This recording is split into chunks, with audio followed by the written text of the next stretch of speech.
Yo, Cardinal. Where's the leak? We'll talk about it here in just a minute. Give people a chance to roll in. And I'm still giga skeptical. If it's real, it's a complete reversal on pretty much everything Smogate's decided to do in the game. So, yeah. I wouldn't get my hopes up yet. I've reached out to Smogate for confirmation on it. If it's real, they probably won't say anything. If it's fake, they probably will. I don't know. We'll see.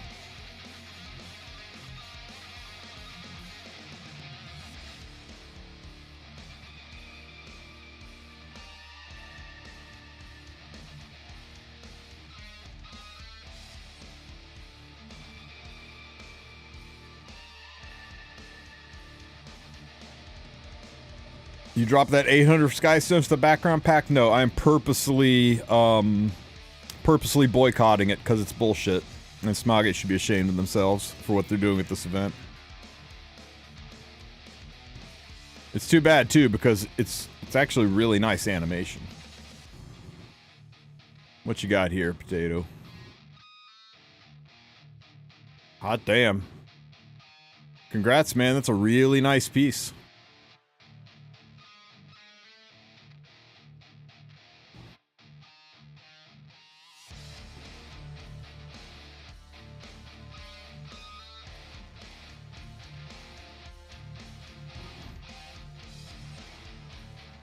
Real nice piece.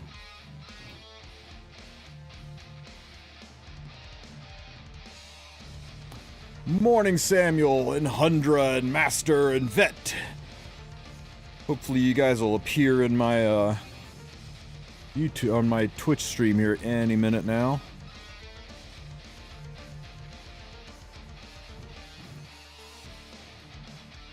In fact, let me see if I can force it.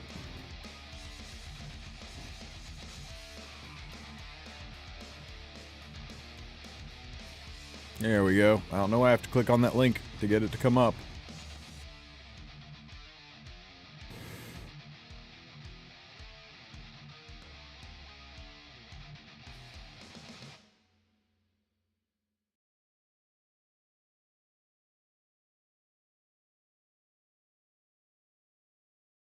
Give me just a second here, guys. I accidentally closed the YouTube window that had the stream in it.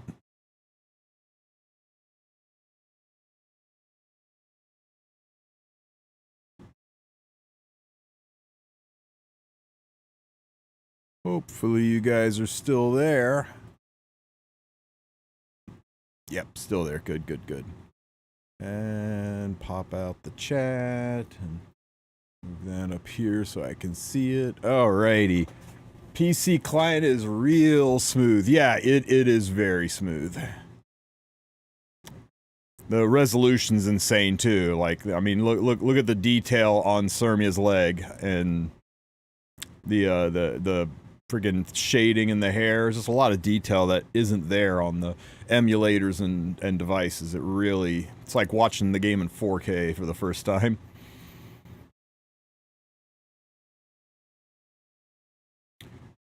What were we doing?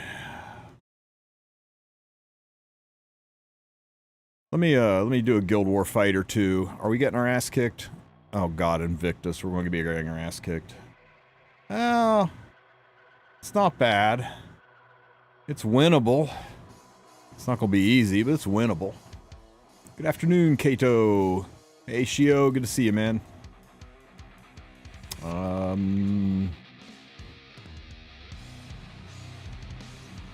Okay, we just cleave this one. And, what do we do about this? Ew, ew.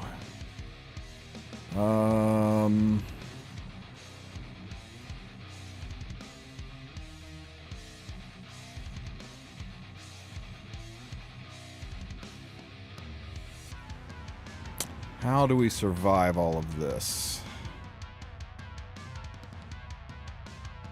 What'd you do, Bob? Really?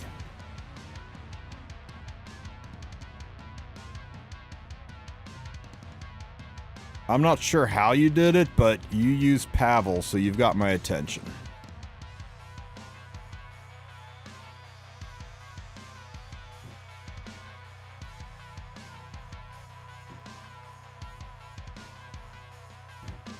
It's not a leak, it's someone trolling. That's what I think, Cherry. The account's 22 days old, though. It's right around the time when they did a big change up at the home office, so who knows?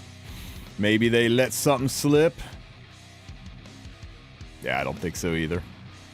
But we'll still go over it, man. We'll still go over it, even if it is very, very fake. What were we doing here? It was this Pavel and shit. I can't remember what the third unit was. Oh yeah, that's right. What do you think? Do we use the nuclear flan? I don't think there's any reason to go with the sustain flan. I think we just blow it up with the nuclear flan. This is the right one, right? Yeah.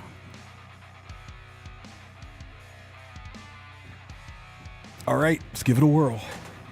It's a lot of effort to put in for a fake. You'd be surprised how much effort people put into trolling the community.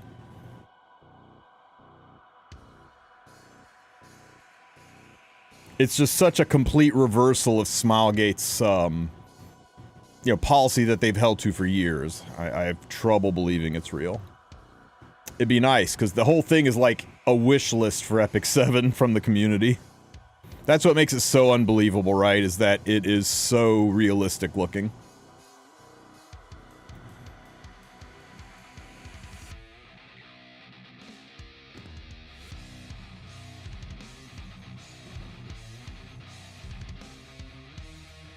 Handguy or Sea Lilius? I'm in a big dilemma. I have no Singelica to tank my debuffs and PvT and completely confused as to who would help my Camilla and Strays combo more.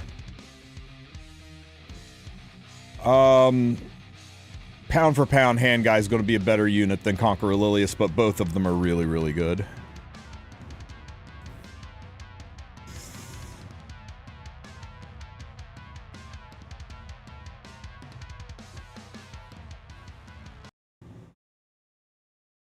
God damn it, Misty. Hang on one second, guys.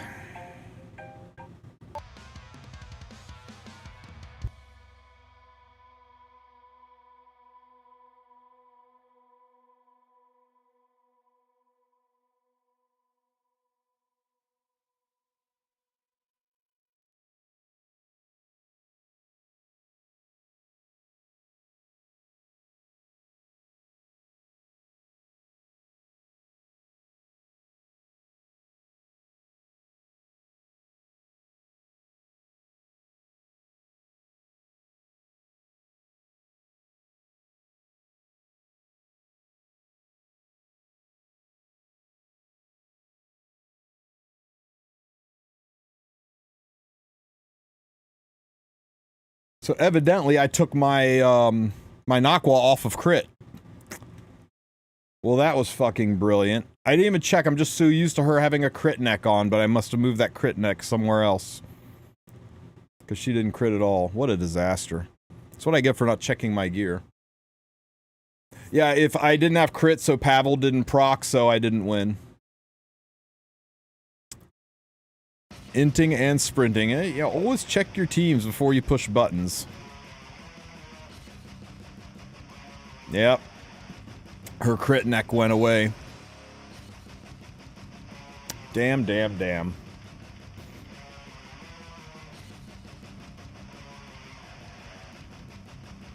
Dude, it's loaded with nerfs. It's why that's the thing that we're most skeptical about. Let me see. This to here, this to here, this to here.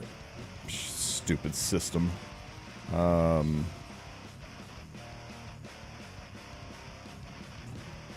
Valencia, this to here. Young Senya. And there.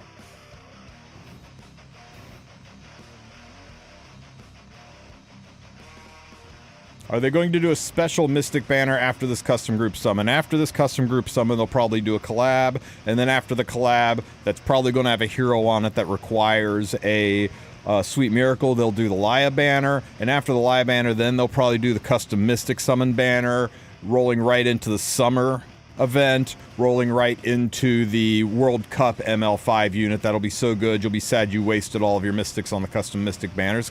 It's not hard to map out the way Smilegate plans these things if you really think about it.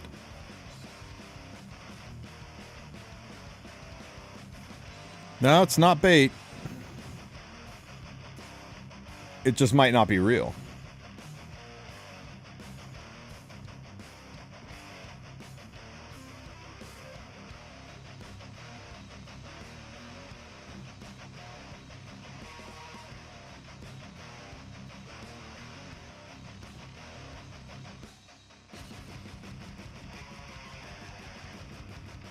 Jesus, you can't touch anything without his 20% counter happening. 20% my ass. Yo, holy shit, Mort.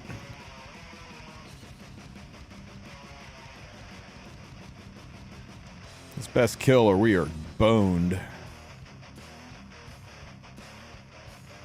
Oh my god. Okay, thank goodness.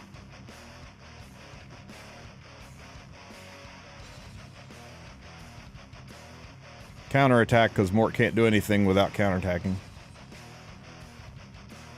Or you can't do anything to Mort without him counterattacking. Defense break, please. Thank you, thank you. And a kill. Yeah, 20% counter, my holy... yeah, my ass. There is no shot it's only 20. It's 20% like counter set was 20% back in the day, right?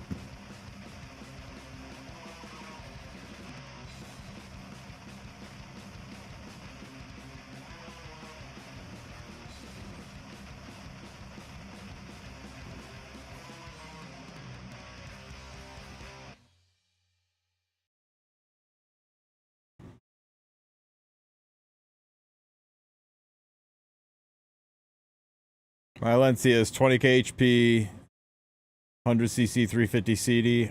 Depends on the speed, the defense, and what sets on her, but it sounds pretty good.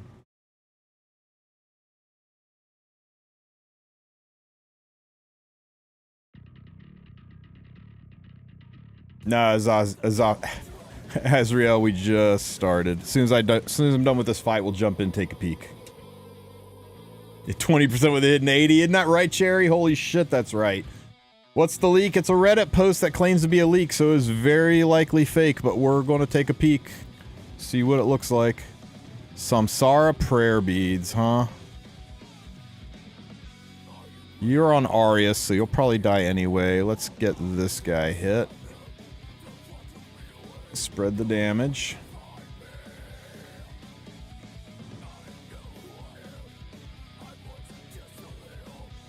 Ow.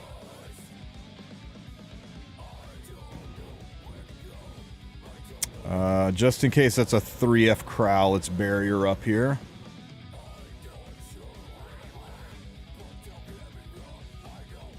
Yeah, it's pretty brutal when the lack of content so far that we're talking about, you know, the possibility of it was a 3F Crow. It's good I used that barrier.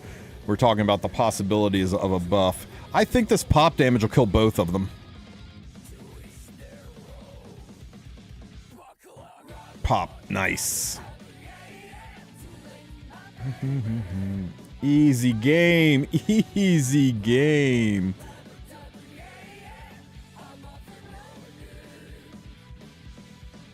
All right, guys. So,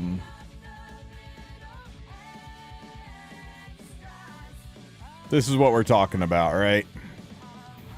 Balance patch leak made by Muscle Similar, whose account was created on February 5th. And he's got no posting history at all. Already a little suspect, right? But it's apparently a stove post, which doesn't appear on any of the stoves, right? It's not on the KR stove, it's not on the global stove, it's nowhere, right? So it's like it's one that was prepared but hasn't been posted yet. You can totally do this by going and messing with the source code and create anything you want to make it look real, right? But they're talking about the balance patch. The first thing that's suspect about this balance patch is there are 28 heroes on this balance patch. The list goes on, and a whole bunch of artifacts too. All right. Already looking a little suspect just with the volume. Smilegate's done patches that are in the teens before, but 28 balances is unheard of. Twisted Eidolon Kairon, first of the list. So, removing, like, his ability to grant barrier and absorbing some of the damage dealt his health. Taking his entire S2,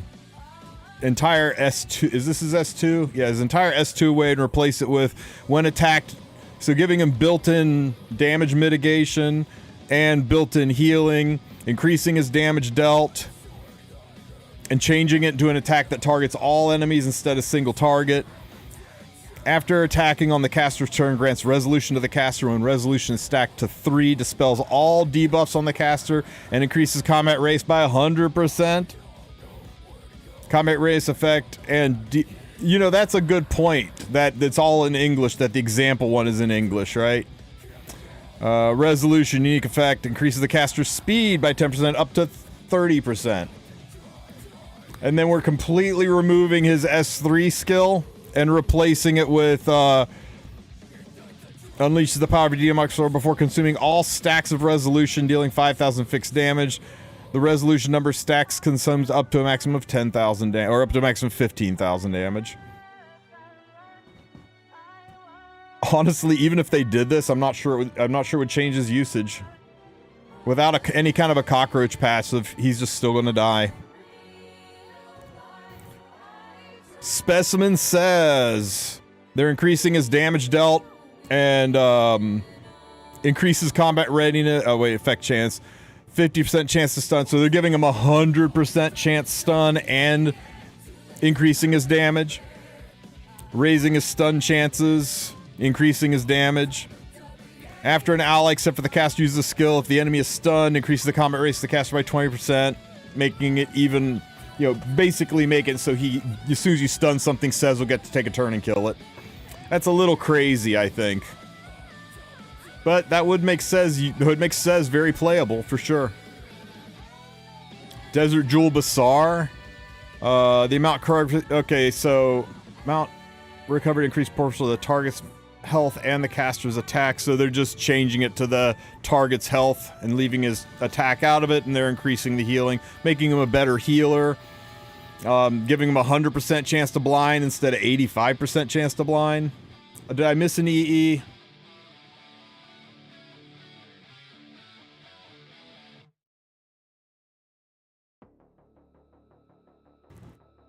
Penetrates by 100% and combat readiness increases, changed to being stunned or sleep.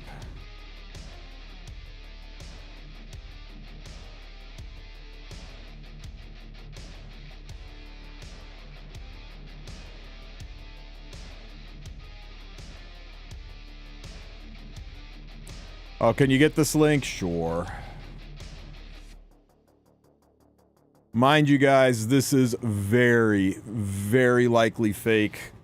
Unconfirmed by somebody, posted by somebody who's been on Reddit for 22 days with no history whatsoever.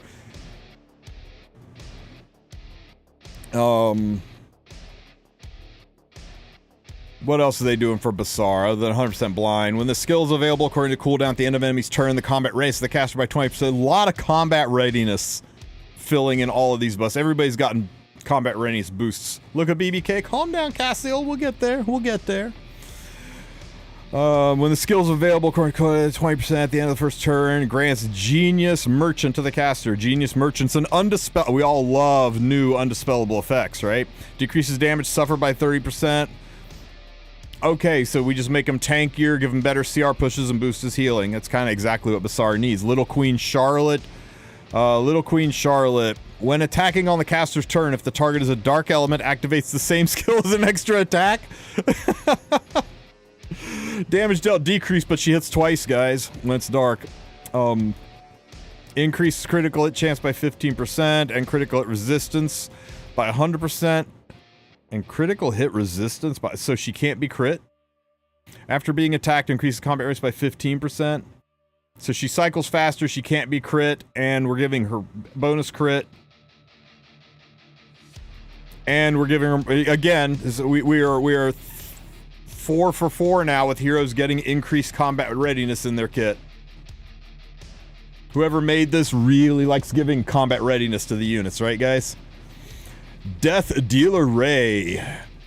100% chance to grant increased effectiveness and pestilence to all allies.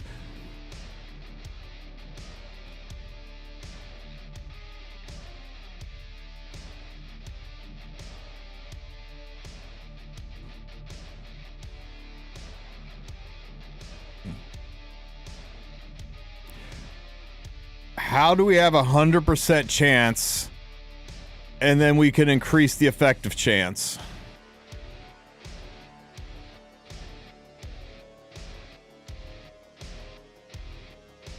Right? These numbers don't reflect these numbers, right? When they post this stuff. Oh, let's just take a second away from whether or not it's supposed to be a nerf, but does this always show the Mola effect in it? Or am I mistaken on that?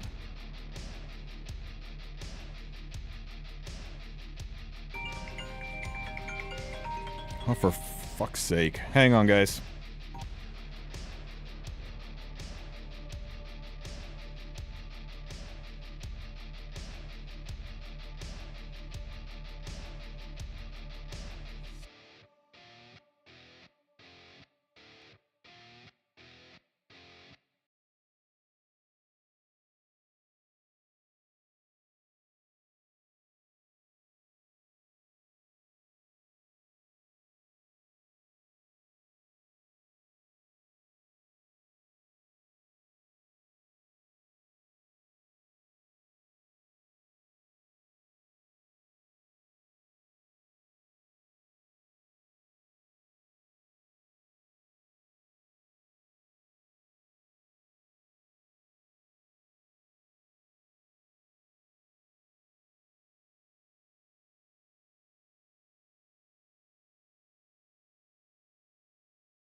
Sorry about that, guys. When it rains, it pours.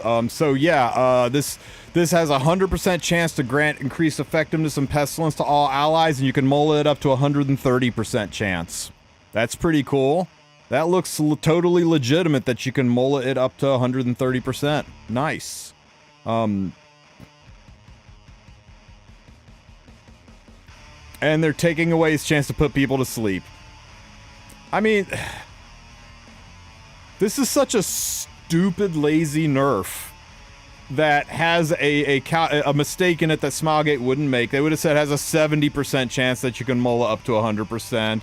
And, nah, fam. Yeah, this is a DDR nerf, but this just really piles on heavier that I think this is fake. This is fan fiction. After Nuke Soak Flan, the unit that encapsulated the excitement of last season, and they're decreasing her damage and giving her 2 focus instead of 3 focus to make her easier to kill, so she runs out of focus faster and can't dual attack as much.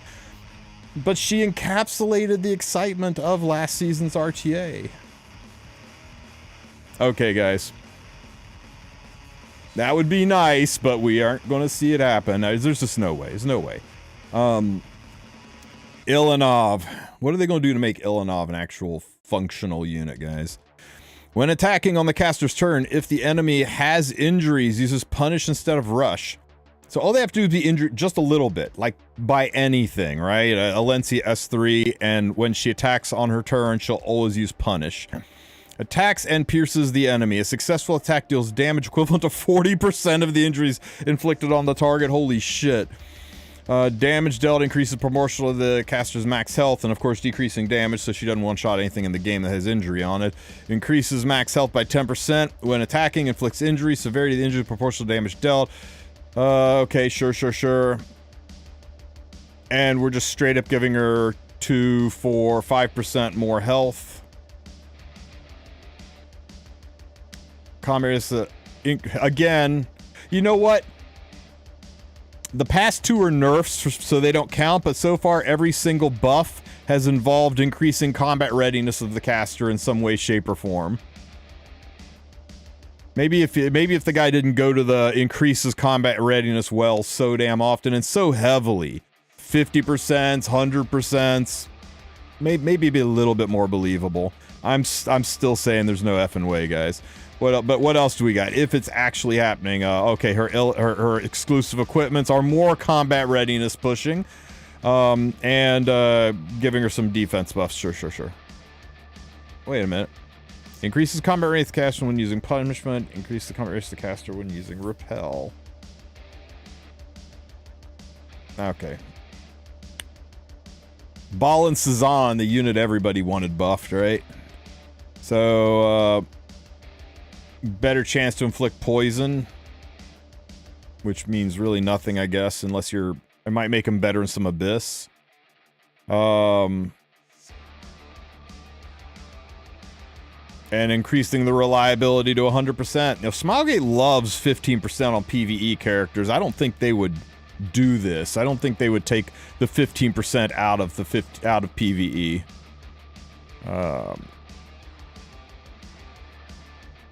And because they're making 100%, they get rid of this and just give them more damage. Sure.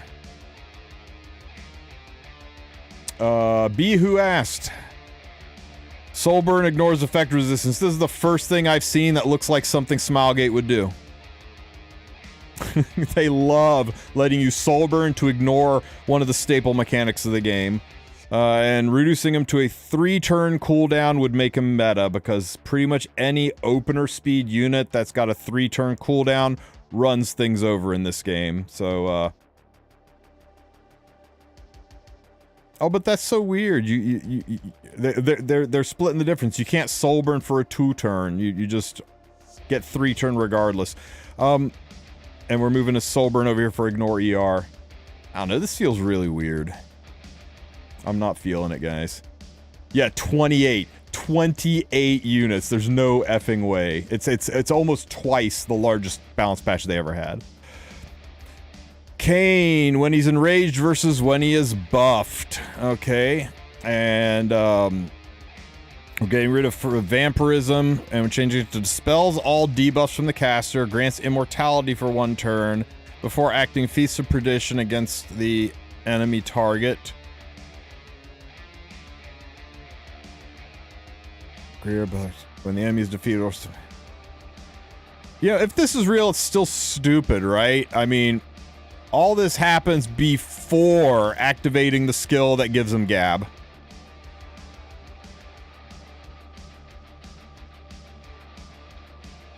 Misspelled words.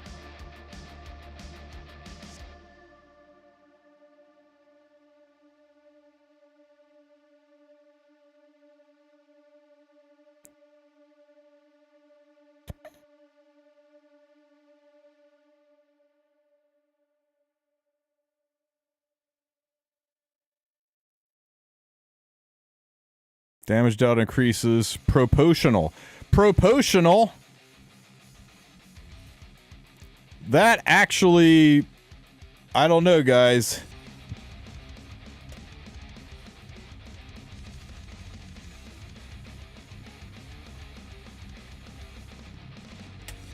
I don't know. Misspelling words actually makes it kind of seem legitimate, right?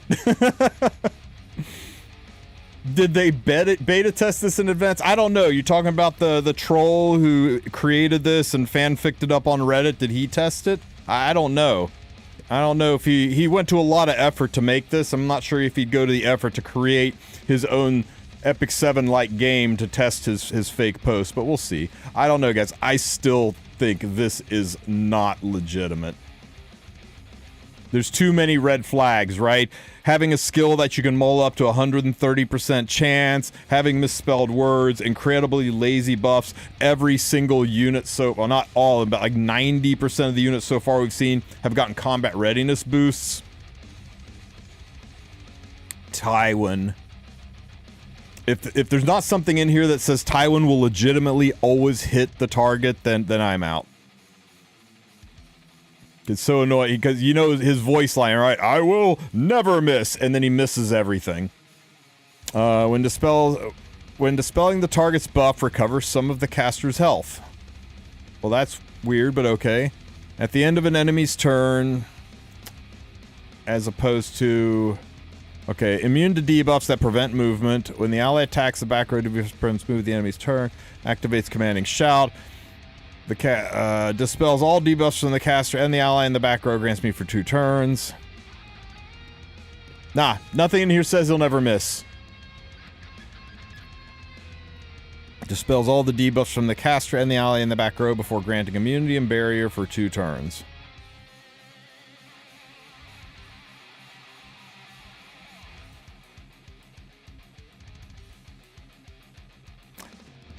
Would this do anything?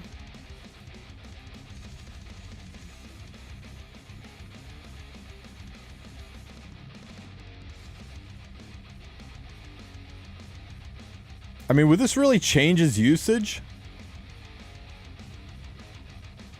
Because I'm not so sure it would. Arunka, let's go. Throws a dagger, they make 50% chance to inflict bleedings for 2 turns. Yay, bleeds! A successful attack activates Expose as an extra attack. So it just... she gets her exposed as an extra attack instead of there being a coin flip as to whether or not it happens. And they're decreasing the damage because... So they're basically making this her Soulburn version, but with shittier damage, right? Because you could Soulburn her for 100% activate Expose and not suffer the decreased damage. So they better do something impressive with their Soulburn, because that's overall a drop, a nerf. More combat readiness boosting. Nice, nice, nice. And Soulburn to increase damage dealt on Thrash of the Prairie. Okay, so we've done nothing really for Arunka, unless this damage dealt increase is staggeringly huge. No, the damage dealt decrease wouldn't have been red. They are famous for doing red as left side, green as right side, as opposed to red as reduction. They've hard written nerfs in as green. Damage dealt decrease. I mean, you see right side is always green, guys. Even on Flan, where they just, everything was a nerf, they put it in green. That's traditional Smilegate. They don't do it logical. Yeah, they used to do that, but even yeah, red is past, green is what's in the future.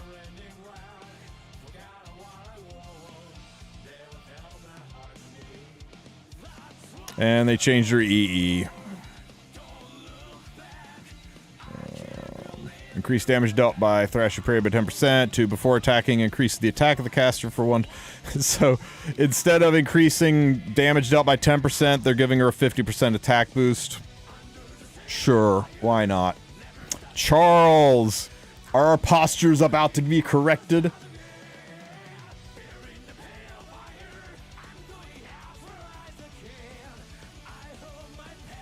After you have 50% chance to activate Smash as an extra attack, and it's doubled when the enemy is buffed.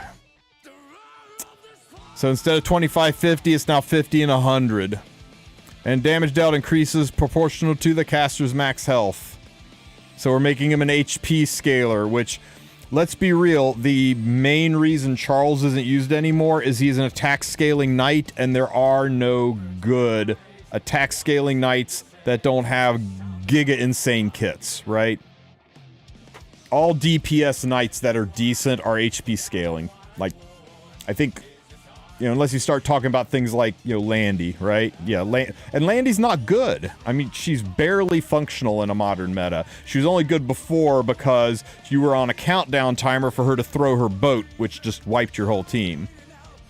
And because of Elbrus. But that's why Shu works, and, you know, because people are like, oh, well, Shu is just blue Charles. I'm like, well, she's blue Charles, but she's an HP scaler. If Charles was an HP scaler, he would become green Shu. Damage max health, damage dealt, increased burst, skill counterattack, fine. Damage dealt increase, so he hits harder. You know, Charles doesn't need to hit harder. It was just hard to use him. But now that you can HP stack him, you can have the survivability of a knight that does DPS. Yeah, this would make Charles usable again. This would have people's postures being corrected left and right. It would not just make Charles usable; it would make him terrifyingly usable with how buff heavy of a meta we're in. Charles would have a 100% to jack up poor Tori. Yeah, this would bring Charles back into the game in a very real way. Oh, and yeah, I mean, logically, he's an HP scaler now. We boost his HP. Yeah.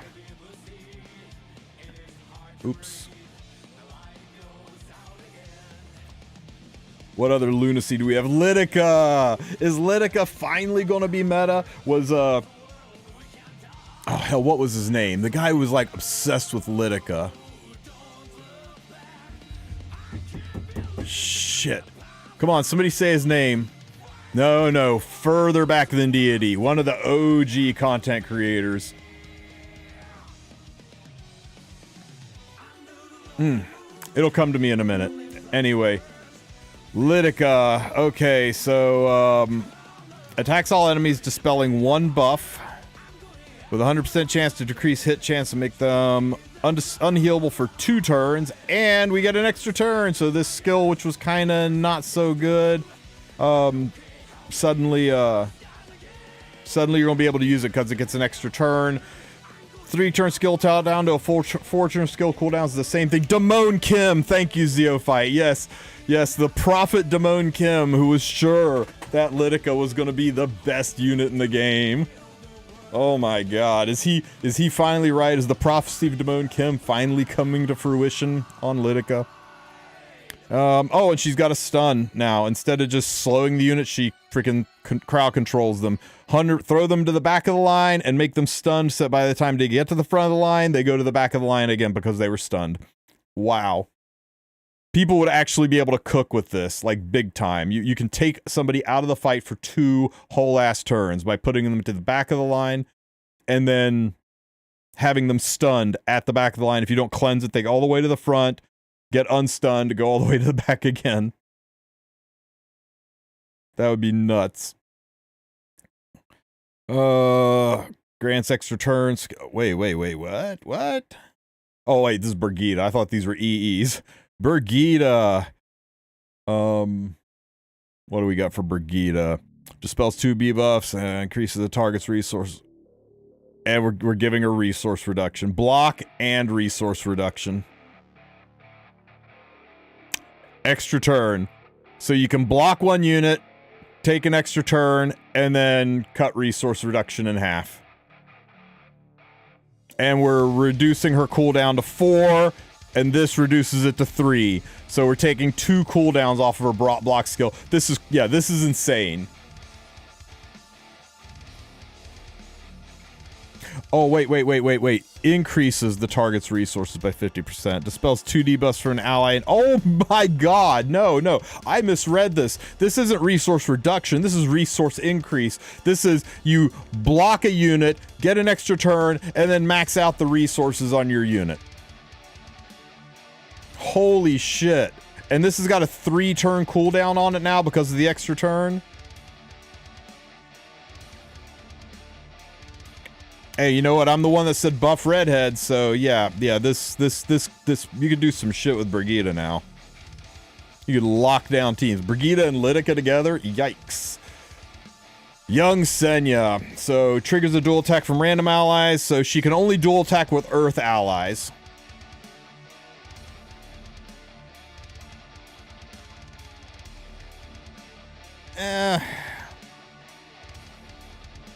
I'm on the fence as to whether this is good or bad. You could plan around this, but I guess theoretically this could be a little bit of a nerf.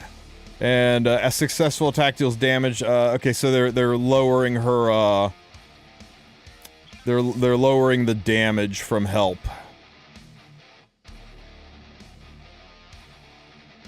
I don't really think this changes much, guys. Even if they did this, I don't think they changed this much at all. This makes it look like a nerf, but I don't really think it is. If anything, it lets you plan a little bit better who she dual attacks with. Yeah, well, you can force a dual attack with Alencia and do some injury, right? You could force a dual attack with Green Charles that makes Charles go into smash and get 2 extra hits, right? with the Charles buffs.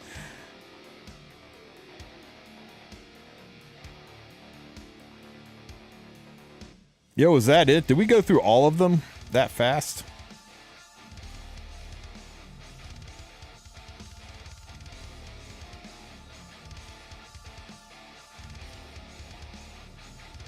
Oh, that's part 1. Do we have to stay tuned for part 2? Or is part 2 somewhere else? Where's part 2? Somebody link me part 2. Is there a part 2? Thank you for the link. Here is part 2.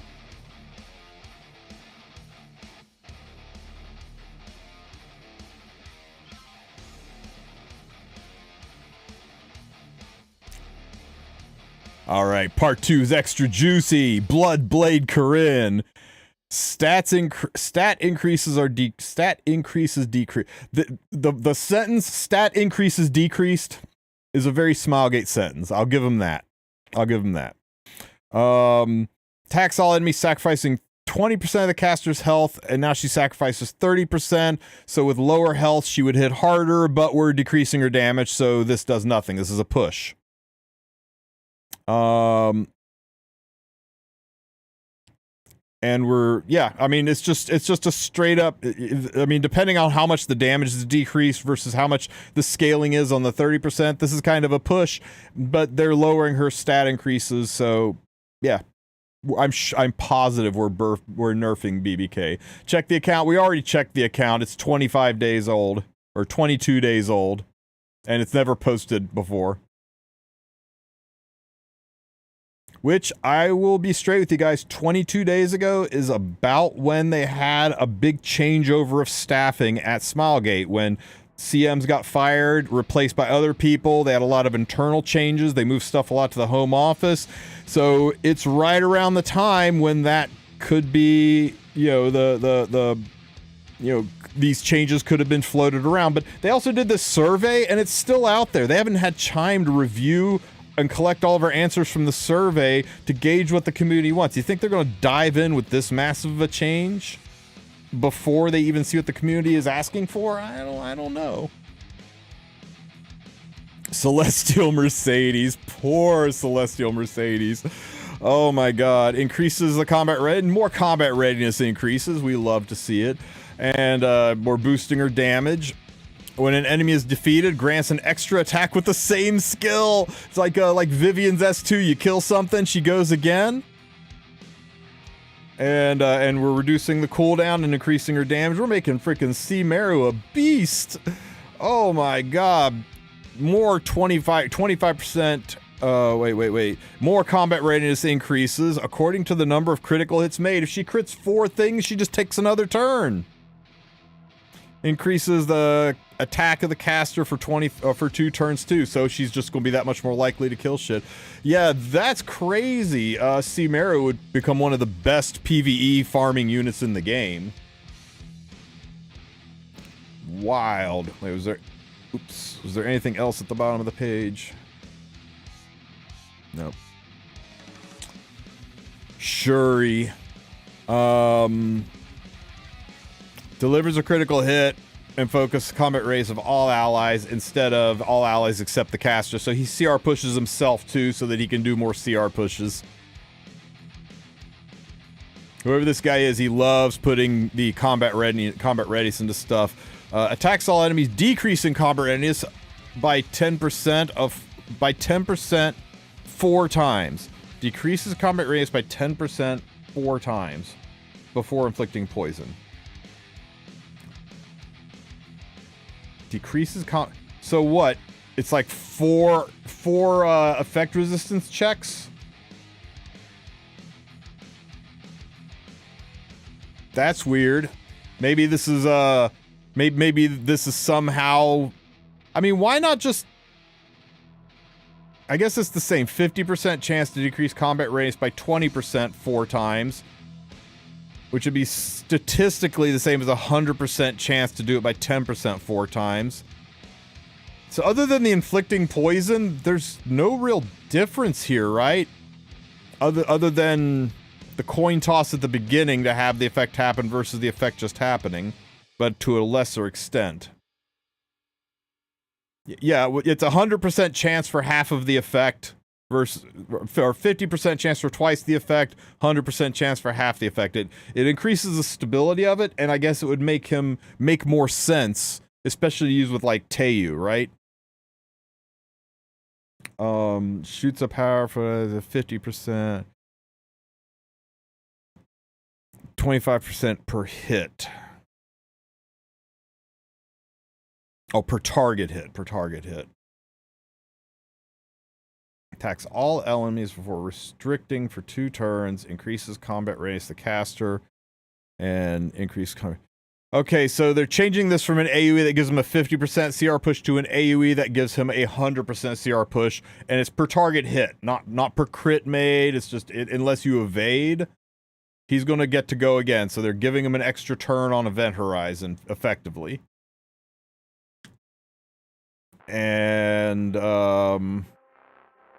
we go from 2 poisons and 50% push to... Guys, this is crazy. You're going to slow and give himself a 100% push. That will send him into a fight where he can do a 40% CR push back on the enemy and poison them. The tempo of that would be so stupid, right? He automatically gets an extra turn, and then he pushes the entire team back. Roman would be one of the best fucking openers in the game.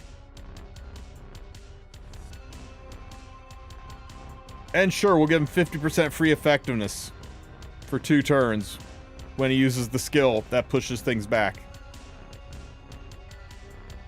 Oh, wait a minute. Oh, for that's just for inflicting, well, no, it's for 2 turns, right? It's for 2 turns. So he uses this skill, gets a 100% CR push, 50% more effectiveness for restrict, and he's still got the effectiveness buff, which makes it easier for him to do your 4 pushbacks. Okay, sure. Zerato. Man, remember like almost every other patch, they buffed Ice Zerato, hoping that we would use, and people just said, nah, we don't care. You can make him the best unit in the game. Ice Zerato, I think, is hated more than he's hated more than Ervalin, guys. So do they do something to Zerato that'll make people actually consider building him? Attacks, just taking all the skill away, and attacks the enemy repeatedly. If the enemy is defeated, decreases the caster's skill cooldown by 1 turn. Okay. You still gotta defeat the enemy, though. Attacks all enemies with a giant iceberg with a 75% chance to stun, 85% chance to decrease defense, and increase the combat radius 50% because we can't do a buff without increasing combat radius by 50% or more. Yeah, still nobody's going to use this unit. Sorry. Wanda.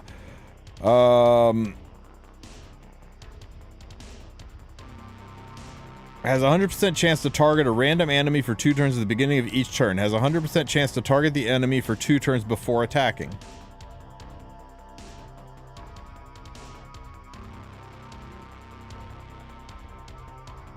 So I guess they're saying you get to choose the target that's going to get, or choose the enemy that's going to get the target.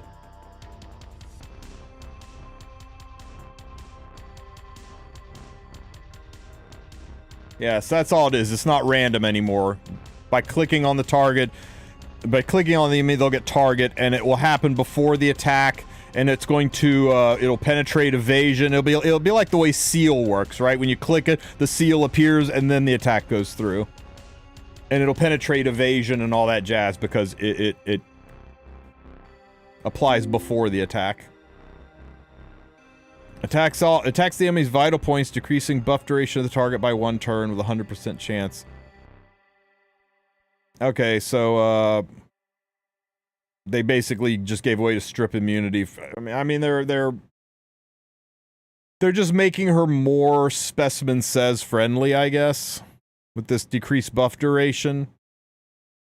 I'm not sure if the target really does anything or not.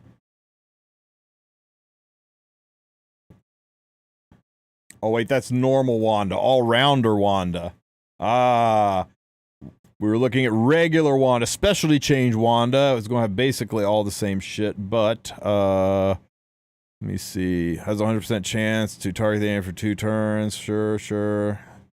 When using one-shot, 1 kills, 100% chance to extend buff duration of the caster by 1 turn.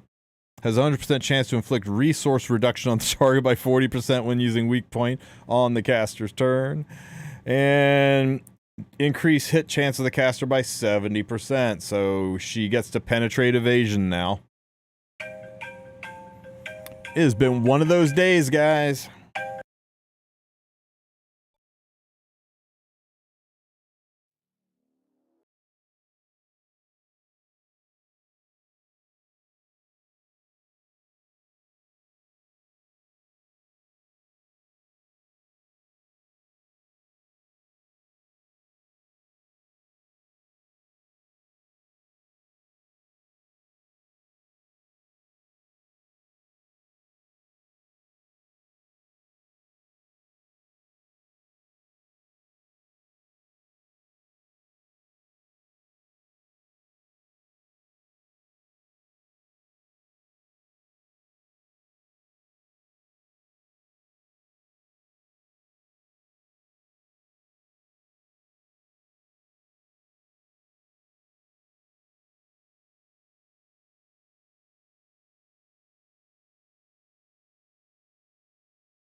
Sorry, guys. Smilegate's mad I'm doing this, but I'm gonna keep talking about it. So yeah, this is just make Wanda anti-Flan, right? Reduces her reduction by 40% so that she can't keep up with stuff, and you're increasing the chance to hit, so she's gonna actually hit her and put target on her, and when something has target on it, it makes it easier for other things to hit, right? People don't realize that's not just a 15% increased damage from target, it's a 15% increase to hit as well, so it reduces her evasion below 100%. That combined with resource reduction will make her very, very killable. Church of Ilrios Axe. What are we doing to Axe God? More damage, more damage, more damage, more damage. And increasing his chance to provoke. So yeah, we're just gonna make Axe God hit freaking hard. And his specialty change is exactly the same, except we're giving him some increased defense. Butcher Core, more damage, more damage, more damage. Man, the whole Chaos crew is getting damage. Holy shit, Chaos Inquisitor. More damage, more damage, more damage, more effectiveness. More attack. Wait, increases damage dealt by heavy strike to just 10% increased attack. After being attacked, has a 20% chance to dispel one deep. So built in Stella Harpa. We're actually reducing the amount that he recovers. That's weird. Everything else has been a straight up buff or taking away some of his self-sustain. When an ally, except for the caster's attack, has a 15% chance to counterattack. Can only attack happen once per turn. Mort gets to counterattack every single turn. Why can this only happen once per turn? And we're changing his imprint concentration to make him easier to build. There was like a 15 minutes where everyone was using Chaos Inquisitor and RTA. It was kind of funny. Oh my god, Shepherd Jenna. More effectiveness, great. Changing this from her signature Frostbite to any debuff for the push.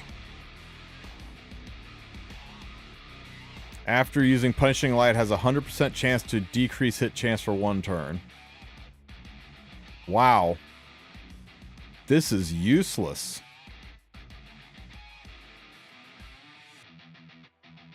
Oh, sorry. I had the alerts paused. I'll unpause them.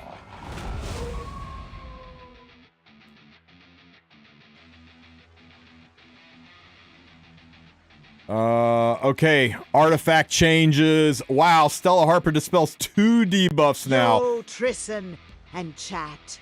Will there be any kind of changes in strat on incoming AI? No, there will be none. There will be no changes in strat for incoming AI. It's the exact same thing we've done the past 3 or 4 seasons, just with different gear. So yeah, 28 buffs and Nani's Opsig. That makes it more believable. Yeah, you know what? You're right. It is more believable now that Opsig doesn't have buffs. We're gonna have a bunch of text-to-speeches roll in here since I turned the or paused the alerts.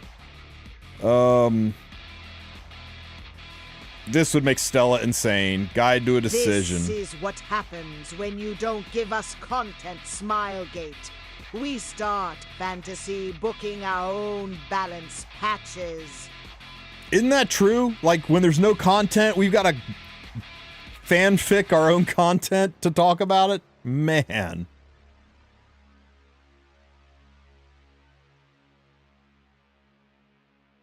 Crazy. It's crazy that this is what it comes down to. Could never trust Leap unless they really cooked all this units and proof this cooking is real. If Smilegate cooking like that, I don't know what to say except big W. Take this with a grain of salt as always. Take it with a grain of salt, guys. Don't believe it. It is so fake. It's so fake. One of the skills had 100% chance and you could mola it up to 130% chance. One of the skills didn't know how to spell proportional. Everything has had increase CR put into it. They're nerfing the hero who encapsulated the excitement of last season. There is zero chance this is legit, guys. It was made by an account that's 22 days old. I just can't believe it. I can't believe it, right? At the start of the battle, grants barrier equal to 25% of the caster's mass health for 2 turns. When the caster has a barrier after being attacked, increases combat race by 15%. This would actually make this a usable artifact instead of useless artifact. Sword of Autumn Eclipse increases the attack of caster by 10%, increases the hit chance of all allies by 20%. Yikes. Dude, this is almost like better. Doesn't this make Sword of Autumn Eclipse kind of almost better better symbol of unity?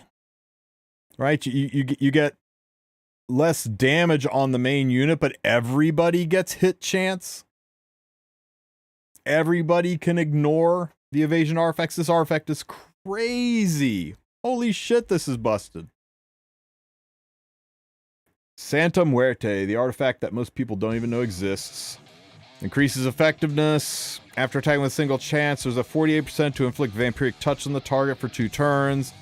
Vampiric touch effect is not activated by counterattack, dual attack, or extra attack.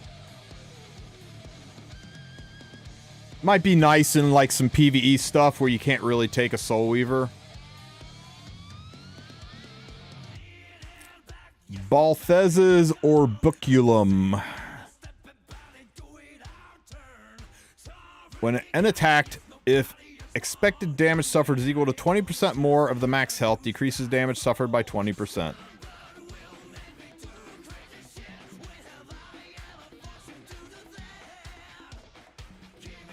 So it makes it a more consistent. It makes it more consistent while we're. This is the second one we've seen where it's like, you know, a chance to a 50% chance to do a thing great to a 100% chance to do a thing that's kind of eh. Nobody's going to use this artifact. That's not enough mitigation to be worth it. Tear of the Desert. Man, this is an event artifact, isn't it? Isn't this an event artifact?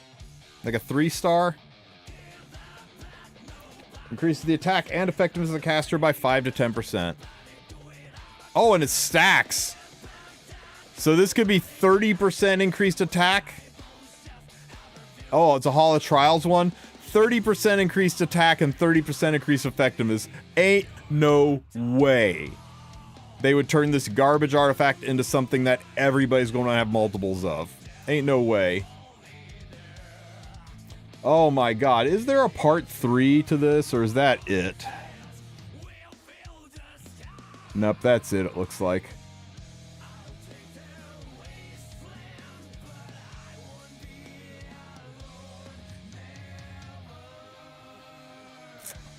What do you guys think? What do you think is the chance that this is real? What do you guys think on a scale of 1 to 10? Post the number in chat, with 1 being 100% fake and 10 being 100% real. What do you guys think?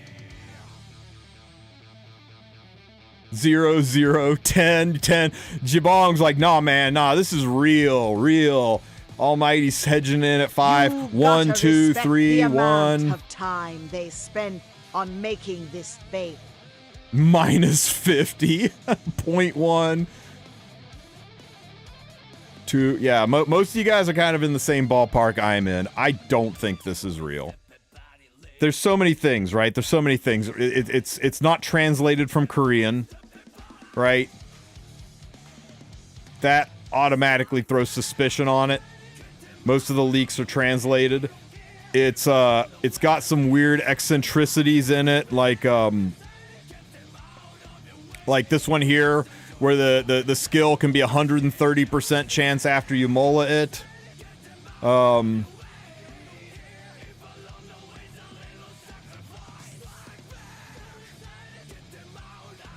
I can't find it, but there was one where they couldn't spell the word proportional. Yeah. Damage dealt increases proportional to the caster's health loss. Typos and misspellings are kind of Smilegate's signature, though, so that actually kind of makes it seem a little bit more real. And just about every single buff on this patch is all about seriously increasing the tempo of the unit or the team, right? Increase combat readiness, increase combat readiness, increase combat readiness. I mean, it just is loaded with that. And nerfing the most or one of the most recent limited units, right? You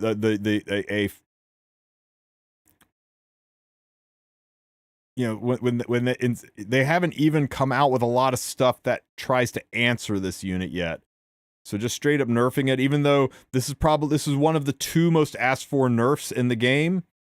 There's also no Fallen Cecilia buff, right? I mean, after saying we're going to work on buffs that are more in line with the unit's skills and stuff, they work on 28 other things, but somehow didn't have time to squeeze FCC into the list. That feels really suspicious to me.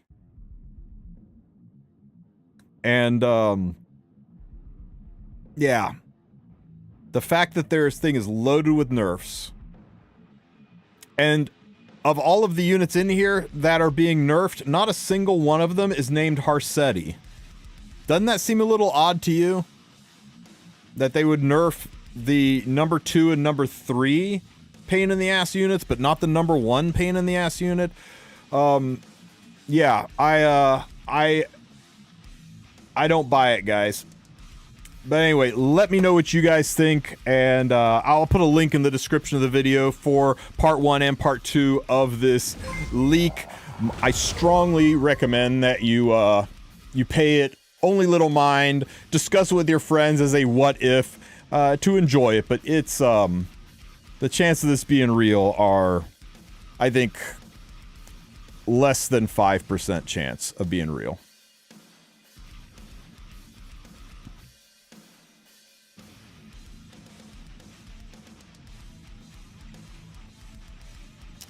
There you go. There's your links. There's for Twitch and you. Oops, ignore that last one. It should be part 2. No, there is no part 3. There you go, guys. Yeah, there's the Harsetti nerf is she can ignore ban protection. That'd be freaking hilarious. Oh my god. Well, at least the guy gave us a little something to talk about, right? No, there is no part 3, guys.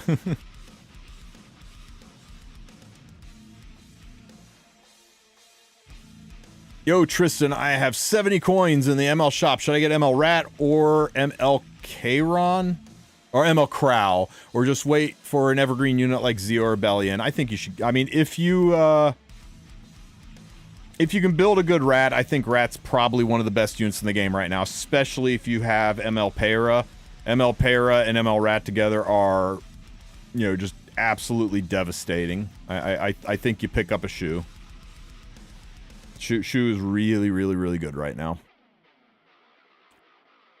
Crow is really good, and top model Lulika is really good. But those are like every unit that you've mentioned and that I've mentioned are just A tier units, where Rat is an S tier unit.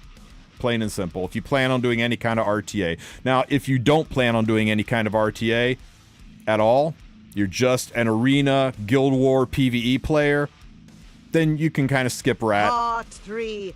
Smilegate reveal pre-balance pat or 100 units copium.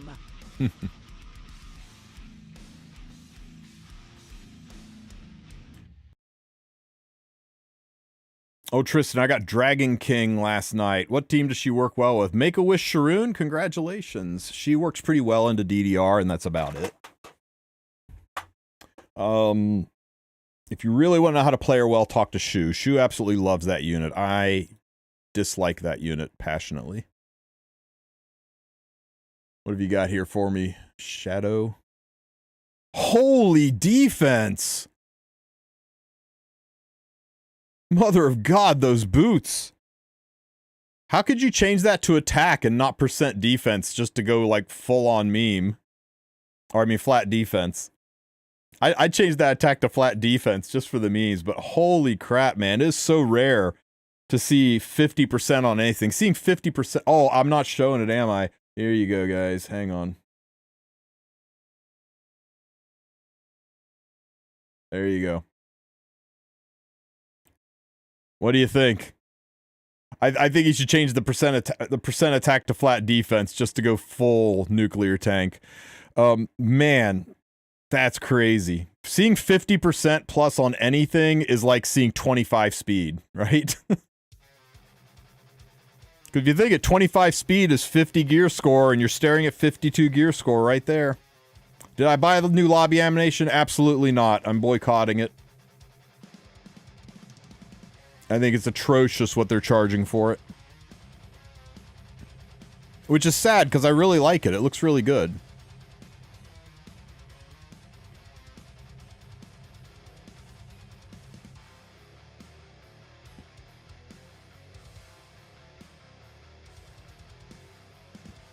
Yeah, if you don't like the, every time you go into the lobby, you have to watch her take her mask off and have that unskippable animation in the settings, you can turn that off. Also, you need to buy shit to complete the yes, yes. Even if you buy that, even if you spend 2,800 sky stones, roughly $80 worth of sky stones, you still have to spend another $50 minimum to complete the event. Which is why I'm not spending a penny on this event or buying any of the Skystone packs. I mean, there is so much that's threatening to come very, very soon, guys. We get a Hoochie shop next week, and it's basically confirmed, so be real careful with your expenditures right now and buying cosmetics if you want to stay ahead of things in the game.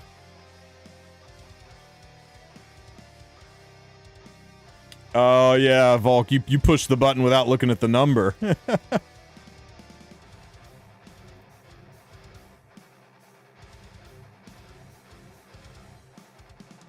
What do I do, Tristen? Those galaxies and the lobby are kind of nice for me. Do I go for it?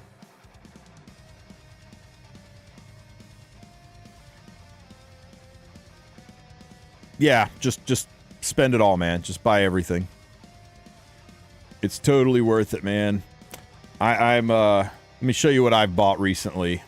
I didn't buy this. I didn't buy this. I didn't buy this one either. I thought about buying this for 5 minutes and then I slapped myself and didn't buy this. I thought about buying this because it had 7 bunnies in it, and I thought, wow, if I get this, I can complete the event, and that will get me a mana reset stone. But then I went, you know what? I'm not going to buy this. And, I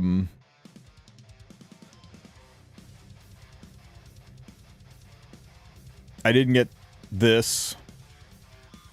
I considered buying these, but then I realized this still isn't enough to clear it, so I didn't buy this. This is really pretty, and you can see what it looks like, right? It's really cute. And when you go into the lobby, you get an animated cutscene where she's typing on her laptop, and then she takes her mask off and exposes that, you know, that she is really Tori and stuff. And it's cute the first time, and then after you've watched it like 4 or 5 times, then you start to get annoyed because you can't skip it. So you have to go in here and you go into settings, and you actually have to click the button that will be right here that says to turn off the animation in the lobby. So after you buy the pack, you actually have to change a setting to turn off some of the features of the pack because it'll annoy the piss out of you. So I didn't get this. And then I thought, you know what, maybe I should at least buy the Burning Passion packs. And I thought, no, you know what, right now, Smoggy, it's not getting my money.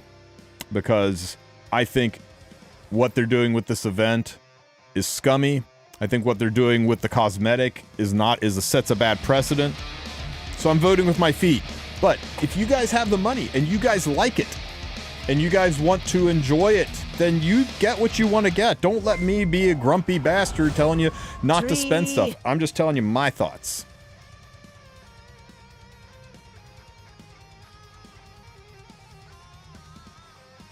Plus, these bunnies are never good. All you get is freaking charms. Right? I was trying to... Last time I said that, I got like 3 molas in a row, so I was trying to hedge my bets there.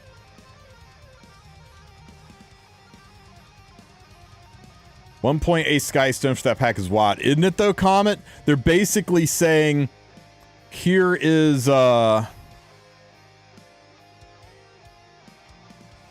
is a 900 Skystone animation, and then 10 bunnies and 5 leaves are worth another 900 Skystones.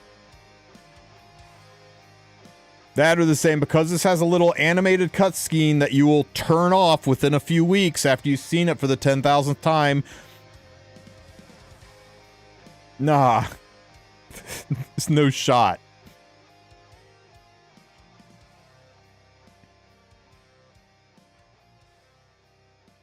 Here, I think I can show you what the animated cutscene looks like. Hang on here. Let me find it.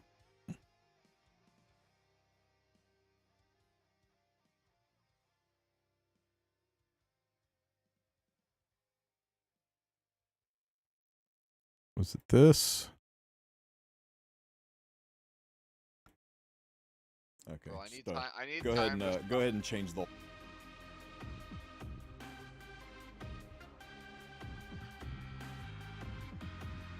Lobby.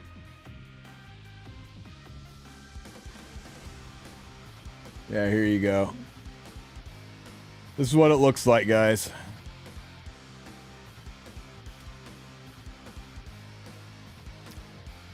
So whenever you go into the lobby, you get this little animated cutscene. She takes off her mask.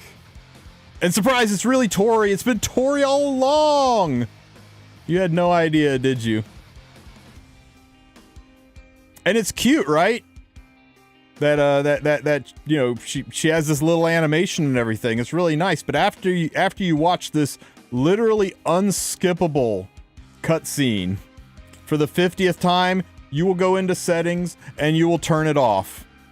it will get really old really fast. So I don't know if you feel that lobby and cutscene is worth 1,800 Skystones and you're rolling in Skystones, then you go ahead and get it. But I don't know.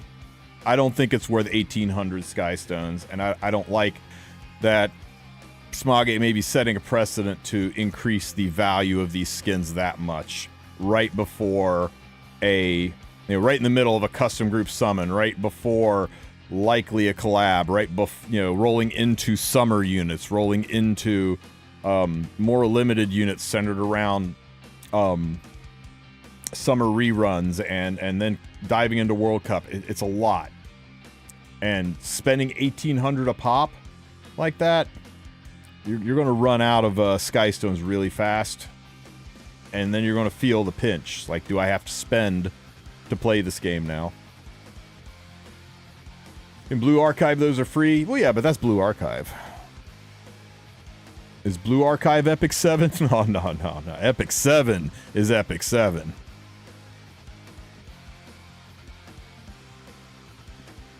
Let's not get the two confused. Bottom line, guys, bottom line. If it brings you pleasure and you have the money to spend, don't let anybody shit on your good time. I don't care what it is you're doing. If you're not hurting somebody else and you've got the money to spend on it, have fun with your money, right? Otherwise, you're not living a good life. But me personally, I don't think it brings enough value for what it offers, or for what it costs. So I don't like the precedent it sets, and I'm mostly voting with my feet because I am just morally opposed to what they're doing with this Crown Bunny system. Hey, display unit, thank you for the sub, buddy. Link! What's your link, display? What's your link? Dude! What is with all these 50%?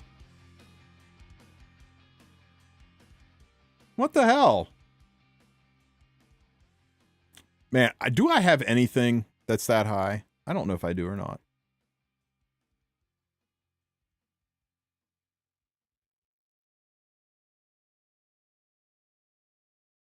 $43.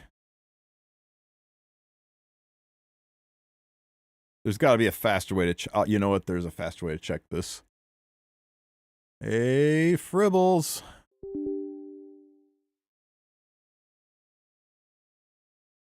Gear. Let's see, all gear. I've got a 47 attack piece. Got a 33 crit piece. I got a 42 crit damage. I got a 42 HP. I got a 42 defense. Got a 41 effectiveness and a 41 ER. How are you guys getting 50%? I swear to God, that's like being 1 out of 5, and I screw you all.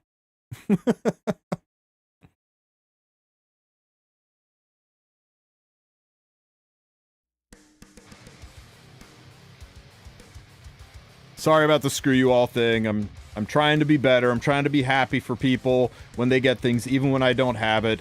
Screw you, display unit. Sorry. Baby steps. I'm working on being better.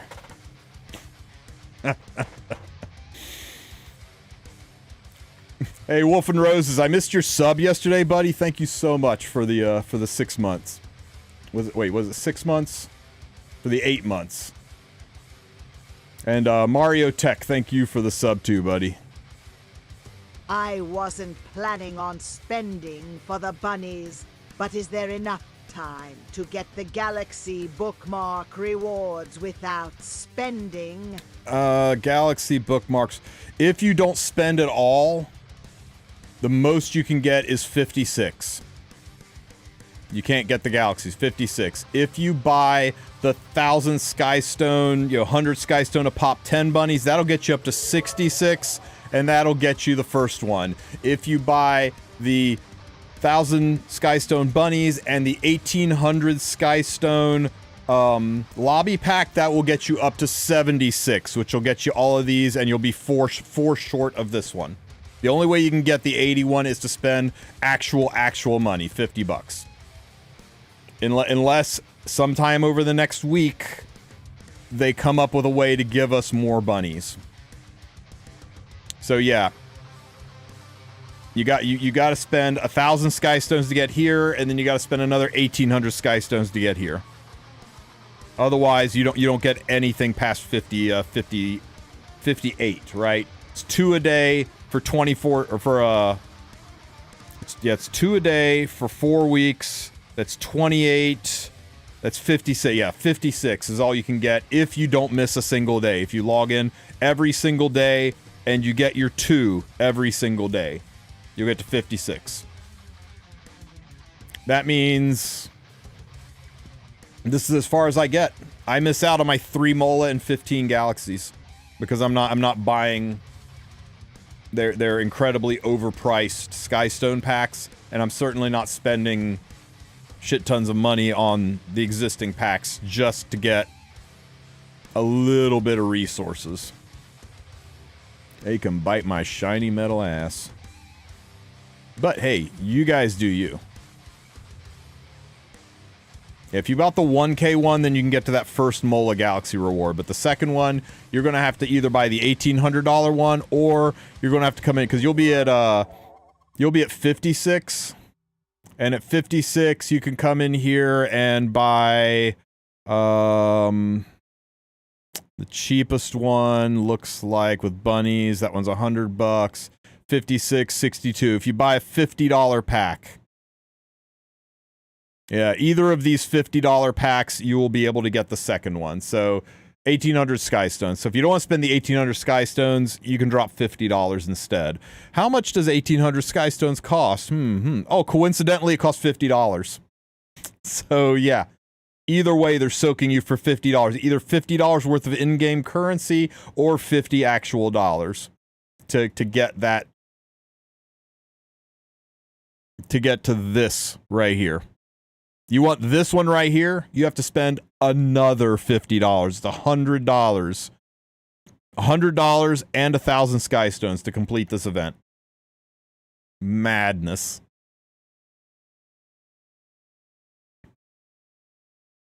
It's unfortunate. We're about to see 1,800 Skystone skins in the next Battle Pass. I don't know.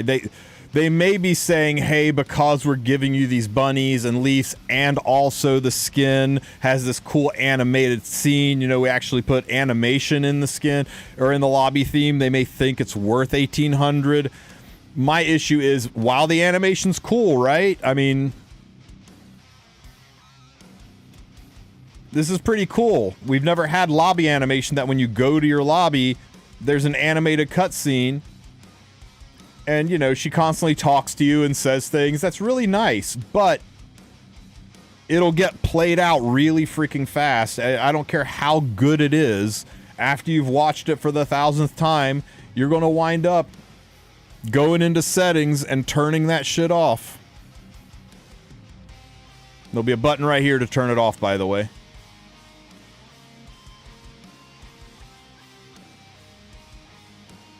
And you can put, yeah, okay, yeah, you can put it on your profile card to show people you're bad with Skystones. That's a thing. I don't want to sway you guys one way or the other. You ask if I'm buying it? No, I'm not buying it. The link, leak link.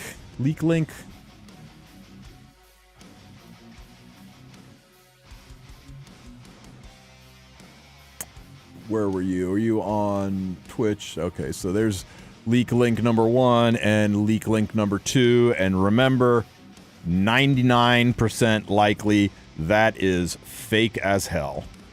There are so many things in that scream fake, from no FCC to not, you know, to nerfing BBK and Harsetti, or sorry, nerfing BBK and Flam but not Harsetti, to have a unit that has a 130% chance because they put the Mola as increasing the chance on 100% skill already, to misspelled words, to the fact that it's not in Korean.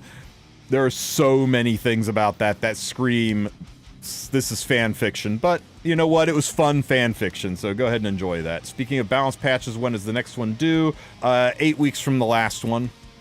When did the last one go into effect? Let's see.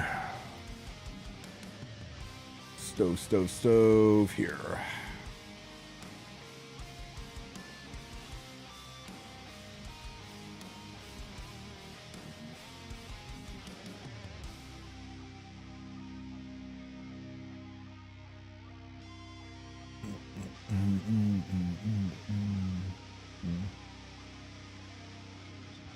Maybe it'll say in this somewhere.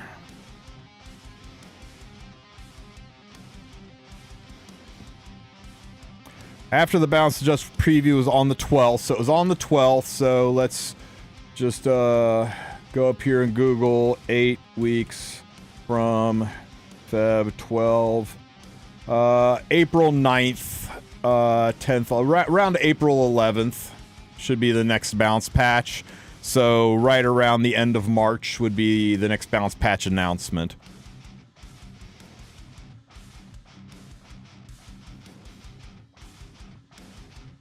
Yeah, right around the collab. Right around the end of season.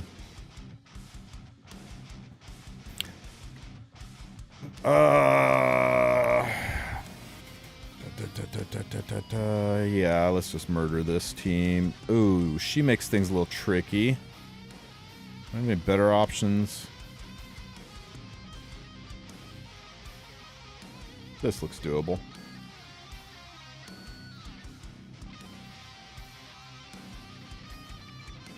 The collab with Outer Planes? Surely.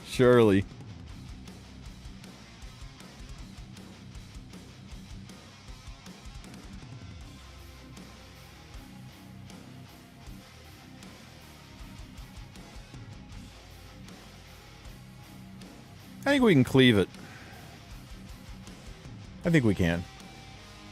I'd be really glad if it's not fake. If it's not fake, it's some of it's lazy and some of it's stupid, but a lot of it would definitely shake things up. But there are so many red flags. So many red flags. But you could also say, hey, that account was made 22 days ago, and that's right in the time frame of when they had a big shakeup at Smilegate with people getting fired, jobs getting shifted around, people getting new jobs. It was pointed out to me, it's like 5 really good, hardworking people can totally change a lot of shit in a short period of time. So that's why I said it's like 99% chance fake. There's always that 1%. So 1% is what we all count on for pulling units on banner, right, guys? We all believe heavily in 1%.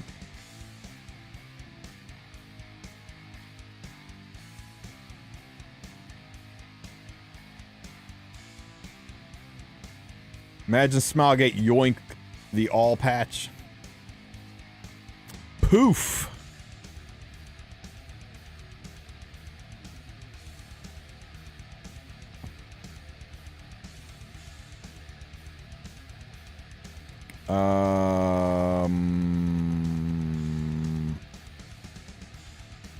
Anyway, freaking Mort can be a problem. Yeah, let's just do the same thing. Oh, we have a multi-summon event. Kind of sus. Are we getting a collab soon? The multi-event's a little bit late, but if I were a Netmarble guy, I'd be thinking, okay, custom group summon. Everybody's gonna go nuts on that. All the new players and stuff, this is their chance to get the things that they need and want, and they're gonna spend all the Skystones on that. And while we're at it, ramp up the Skystone costs on cosmetics. And once we get deep enough into this, then we'll nail them with the announcement of a collaboration, right? We'll drop Hoochie Shop first. Drop Hoochie Shop to give them a little bit of a heads up, but also to have Hoochie drain all their Skystones. And then we'll drop a collab that'll be really heckin' good. And in that collab, one of the units is going to be a warrior. A warrior who's not just a warrior, but a warrior who's weak to debuffs. Because you know what a good meta warrior who's weak to debuffs needs? They need Sweet Miracle. So as soon as the collab is over, let's drop the Laya rerun with Sweet Miracle. People are going to be like freaking out now, right? They'll be like, I don't have enough stuff, but that's okay. We will have the special Sweet Miracle rerun pack that will give you more stuff to get your Sweet Miracles. And then we'll give 2 weeks with nothing so people can catch their breath. And then we drop the summer rerun unit where people can get their Frida. Everybody is freaked out that they missed out on their Frida, and some people really like Ida. She had a wet t-shirt. Who doesn't love that, right? Maybe we give her an EE, an EE that makes her t-shirt even more see-through, and we put that out there, and people start pulling for Ida and Frida, and they're all excited and happy that now they can finally deal with Harcettes because they got their Zeo Frida teams. But then we hit them with the new summer collab, or the new summer event. That's right, with 2 brand new giga freaking meta summer units. Man, they're going to want to spend on that. And now that that's all drained away, it is time to drop the Ravi skin. Just 900 extra Skystones. We got to bleed that away because we got to make sure they have no Skystones left rolling into August, because you know what happens in August, right? What happens in August? And happens in August is we get the World Cup unit. That's right, the Giga Insane. Remember the last World Cup unit that didn't change the world, that wasn't freaking insane? It was like from Landy into Luna. So Landy was a chapter 3 unit, and Landy was a chapter 2 unit, and Luna was a chapter 3 unit. So we're going to go into chapter 4. So we're going to have a Giga Insane ML5 out of chapter 4. Who's some really good ones there? There's going to be ML Zeo. Nah. ML Runka. No, nobody cares about it. ML Zahak. Nah. Guys, who's a good chapter 4 unit that people would be excited about? Right? ML Ahmed? Nah, ML Ahmed. You know what though? ML Ahmed's nice, but I think you're thinking too small, right? You're thinking too small. You got to think bigger. You got to think more. You're in the right family with ML Ahmed, but I think you got to think more massive, like biggest ML Arya, baby. You think? Here we go. ML Arya. try rerolling the shop now that you're out of Sky Stones. And then now that everybody is tripping balls and upset at how scummy the game is, and people are starting to get angry about it, and they're feeling really drained, we'll roll into the Epic 7th anniversary with a dash event like no other, and everybody can sing the praises of Epic 7 with how generous this game is, how amazing this game is. All the new people will come back, and we'll be riding high on the hog into November when everything will crash and we can complain about how there's no content again for a month. It's the circle of Epic 7 life, guys. It's the wheel of time for Orbis. So there you go. Calcium Hananiaria confirmed by TristenWulf. So what do you think? There's my roadmap. Since Smilegate won't give you roadmaps, I will give you a Wulf Theory Wulf a roadmap. But remember, it's just a theory. All right, what was I doing here? Murdering Mort. I wonder if he will counterattack. So you are content. Do you think Mort's going to counterattack here? Holy crap! Guys, Mort's broken. This guy's Mort's broken. Does he not have his Molus skilled up? Is that what happened? No, he's skilled up in everything. It must be a glitch. We should report it as a glitch. Mort got single target attacked and counter didn't happen. I'll write up a glitch report after this fight, right?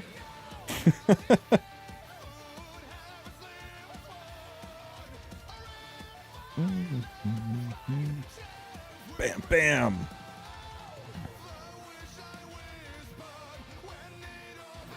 Hey, there it is. And he crit fire too. Love to see it. Get provoked, Mort. Watch this damage on Mort. This is going to be sick with that provoke. Oh, 46k damage. That Mort evaporated.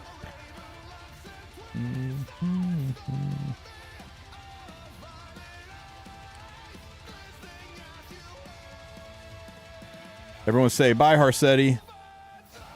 Bam.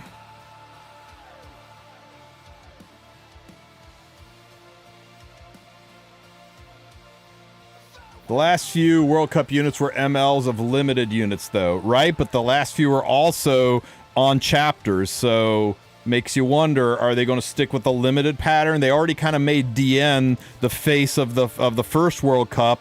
Are they really going to go back to that well again and do her again? And if it's not DN, what do we have left? ML Cerise? Is that really hype? Yeah, she was more of a skin, but she was still the face of the event, right? Her being a skin is why we all thought Landy was going to be a skin, right? And then they surprised us. I mean, they're running out of limiteds to turn into MLs, right? We have what's left? ML Cerise? ML Ahmed? You think it would be hype, but I don't think it would be that hype. Tell me, what do you think the community would react more positively to? ML Cerise or ML Arya? Right? ML Ahmed or ML Tamarin? ML Tori. Yeah, exactly. So I don't know. Just because they did it of limiteds the past 2 times doesn't mean that's what they're going to do this time. They did a skin at one point in time.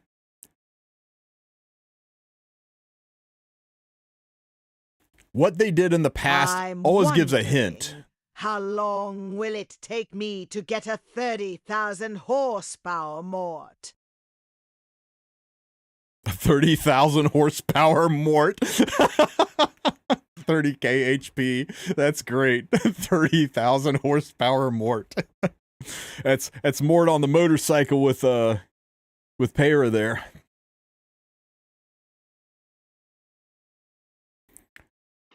One thing I've learned about Smilegate is just because they did it that way in the past doesn't necessarily mean that's the way they're going to do it next time. They give you just enough expectation and then they subvert it.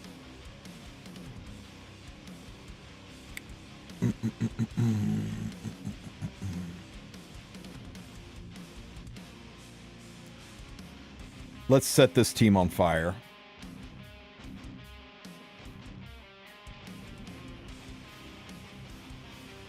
ML I after take a light office, Lady Harsetti Tristi 40 for Dio Gigio Tristi for Dio Gigio. What the fuck?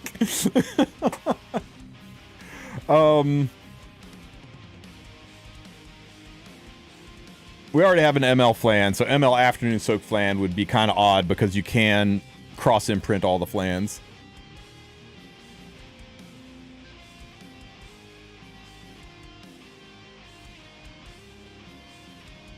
You're predicting ML Panty Laser? You know, Heart Biased? That's actually not inaccurate, right? Landy was Chapter 2. Luna was Chapter 3. Although Diane was Chapter 1, she was just a skin, so they might go back to Yuna. They did recently make her a Cov, which does imply they're planning on an ML version of her. I don't know that the hype would be there with ML Yuna, but she is kind of one of the flagship units of the game, right? I mean, the whole engine's named after Yuna Kim, who created it, and Yuna's named after her. Could be.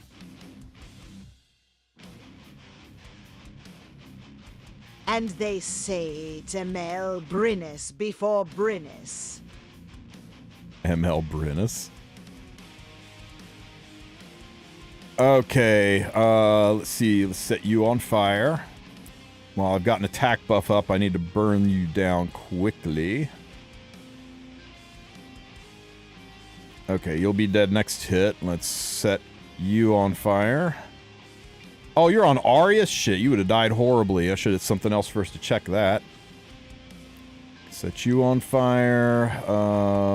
There's no more Arya, so I think she will die to the S3, so let's put one up here. And now we can set everything on fire.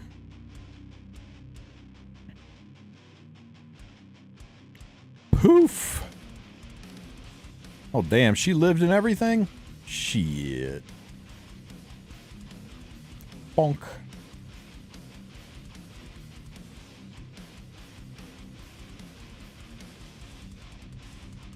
Ow.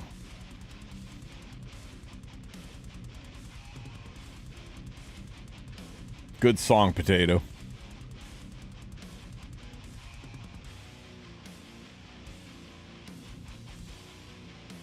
What do you think of ML Mort? ML Pirate Captain Samurai Mort? I'd be about it.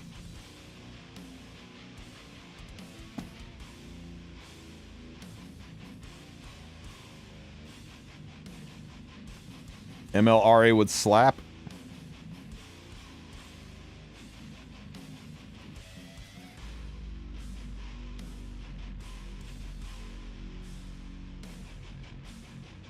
Ooh, ooh, oh. Can I cut this with her?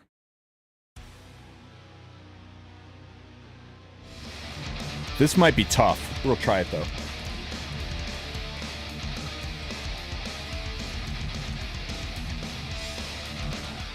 Hey, Narmoniarch, thank you for the sub. What would you say? Should 6-month player hoard bookmarks for collab units so Alaya is good enough to spend it on her? Him planning to start RTA soon. There's nothing on the custom group summon that is worth summoning if you're a new player. Absolutely nothing. You save for the possibility of a collab. You save for a an Arya rerun, or sorry, a Laya rerun, because there is no Laya on the current custom group summon. If you've got a bunch of bookmarks burning a hole in your pocket and you want to figure out what one to pick, a lot of content creators have put out pretty good videos explaining what units are good and where. You can never have enough guiding lights. DN is insane. Wukong is pretty solid. Ahmed is good. Cerise is pretty usable. There's a lot of stuff on there that's good. Your chance to get Janua, but only if you really feel the burn. Geez, doing ML Senya's mom. Ray, she wants revenge on Mort since she actually survived the attack and now one-shots Mort in game. This was on page 3 of the leak. Tristi for Dogo, Tristi for Dogo. We didn't get Aether's mom when we wanted Aether's mom. We didn't get Elena's mom when we wanted Elena's mom. I think getting hot MILFs in this game is just fan fiction, guys. Whatever happened to Brenus? The community overwhelmingly thought that she was kind of ugly, and now it's just a meme. So, yeah. Stacy's mom. Yeah, we didn't even get Stacy's mom.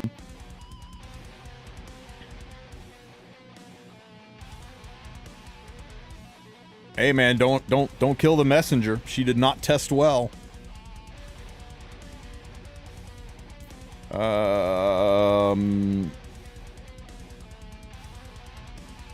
Are you on Holy Sack? Or is this a free win? Aha! I think it's still a free win. Yeah, I know, Comet. Drives me nuts. Poof!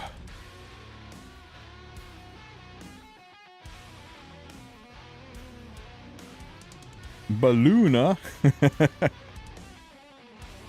Friedrich the Mad King. What about Secretary Vera? Huh? What's your stance on the 1800 Skystone Bunny Pack? My guildies say it's not worth it, and I don't know. It's $50 for 10 bunnies. That will only unlock 1 extra Molagora and 2 extra Galaxy Summons. The only reason that's worth it to you is if you desperately love the Tory lobby art and you want that as your lobby art. Right? It looks like this. So when you go into the lobby, you actually get some lobby animation where she takes off her mask and reveals who she really is, and then you got the lobby art. And she does talk a lot. Every time you click on her, she says things. If you really, really like this lobby art, and it's worth 1,800 Skystones to you, then go ahead and get it. Me personally, I'm not getting it, because I think that animation, you're going to wind up turning that off within the first week, and then it's just 1,800 Skystones for lobby art, 5 Leafs, and 10 freaking bunnies to get 2 new Elsons and an extra Molagora. I think you're going to be staring down the barrel of a Hoochie event, taking your Skystones, rolling into a collab, taking your Skystones, rolling into a Laya banner, taking your Skystones, rolling into the summer units, taking your Skystones, running into summer rerun units, taking your Skystones, running into the World Cup event with a brand new ML that you're going to want to reset the shop for to pull more Mystics, taking your Skystones. I think it's going to be real poverty on Skystones. And they're going to supplement that with the ability to spend to take the edge off of that. And if you're not comfortable with spend, if you are very, very free to play, then it is 100% not worth it to throw Skystones at a cosmetic going into second and third quarter where things get really crazy. But like I said, if you love it, if you want to see this every single day you play the game, spend money on things that bring you pleasure.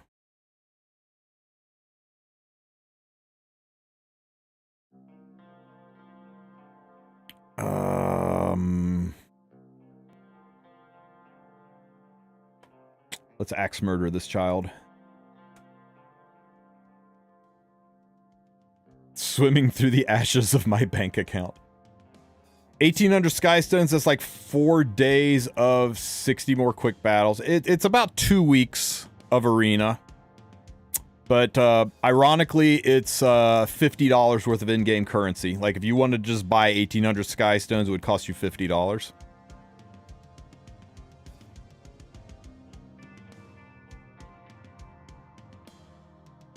Oh shit, I should have hit Ilanov there. Yikes.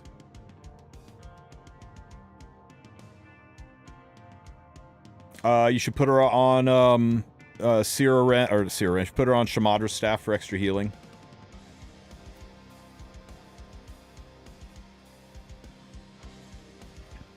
Or increase her speed. Make her much, much faster. If she runs faster, then she'll heal more. And also you should run Fire Haste. Fire Haste is additional healing for your team. Vampiric Touch. His S2 is an AoE heal. Really good there. You could also put your Afternoon Soak Flan on Bloodstone to supplement the healing as well. That would take care of it as well.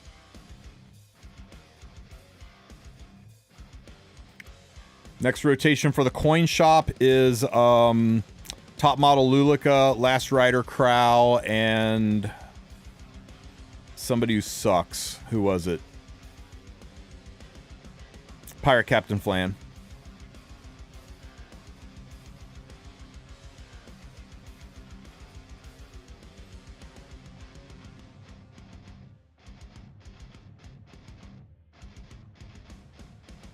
Come on, counter, Mort. There's the counter. And the crit into fire, of course. But now you can eat a provoke. And now you can be very dead. Yeah, you get Shu, right? You get Shu from this rotation or you save for something better. Holy crap, everything survived and Mort wholly sacked up. I might be screwed.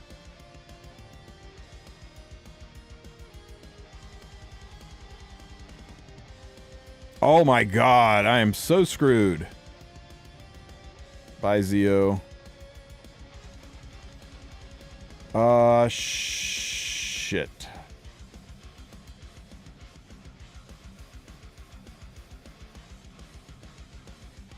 I think we gotta risk it and kill Harsetti here. She should kill without the burn.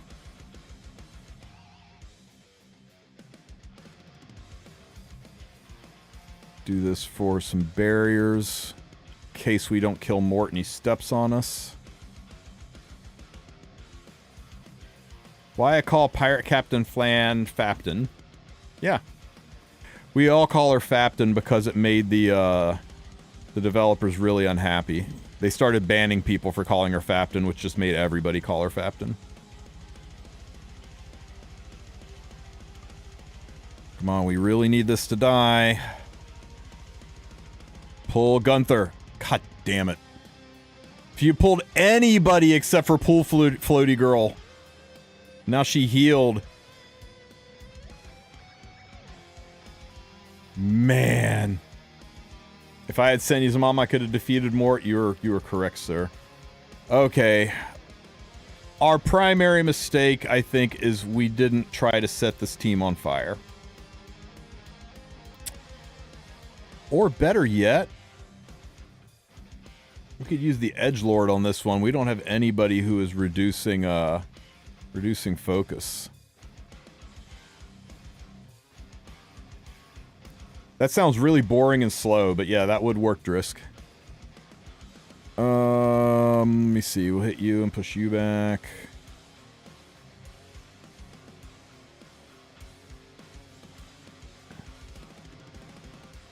Up here. After the bounce patch, you might use Brigitte for that. Yeah, if that bounce patch was real, Brigitte would be insane.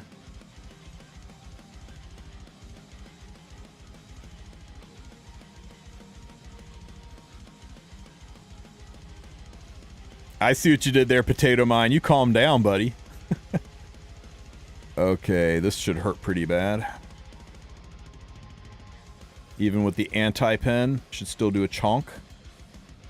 Oh, very nice. Ow, calm down, Mort.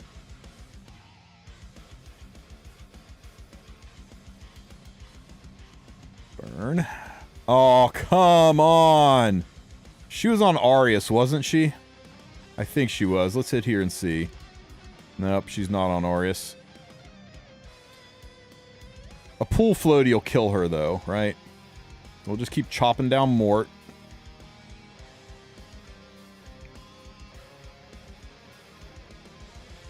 More Horisak's back.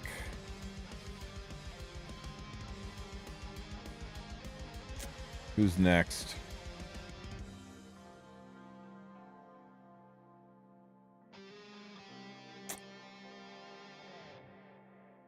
Kill Mort.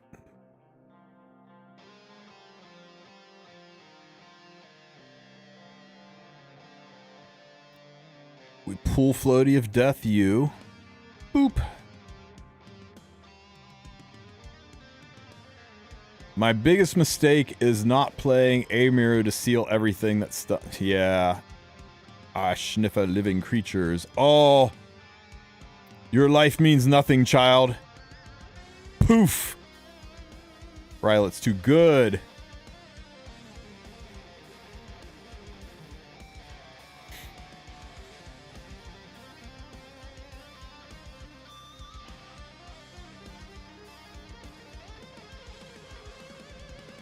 She hit my Rylet.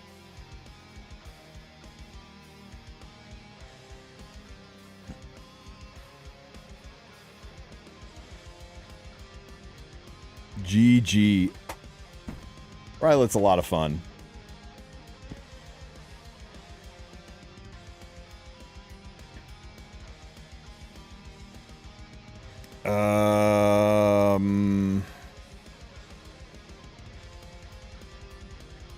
If that Sea Poly is faster than my Luna, I could be in the shitter with this team.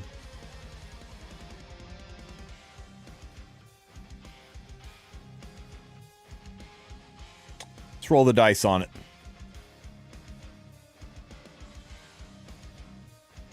Nice.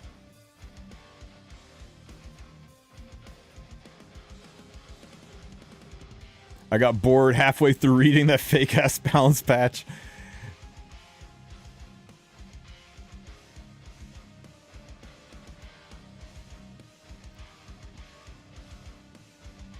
Is Dien's artifact worth it to get? It's a decent artifact. I wouldn't chase it. I wouldn't spend resources you don't have chasing it, but it's nice.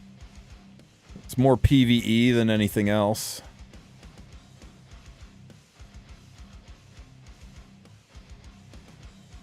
Show me your holy sack. Goodbye, everybody.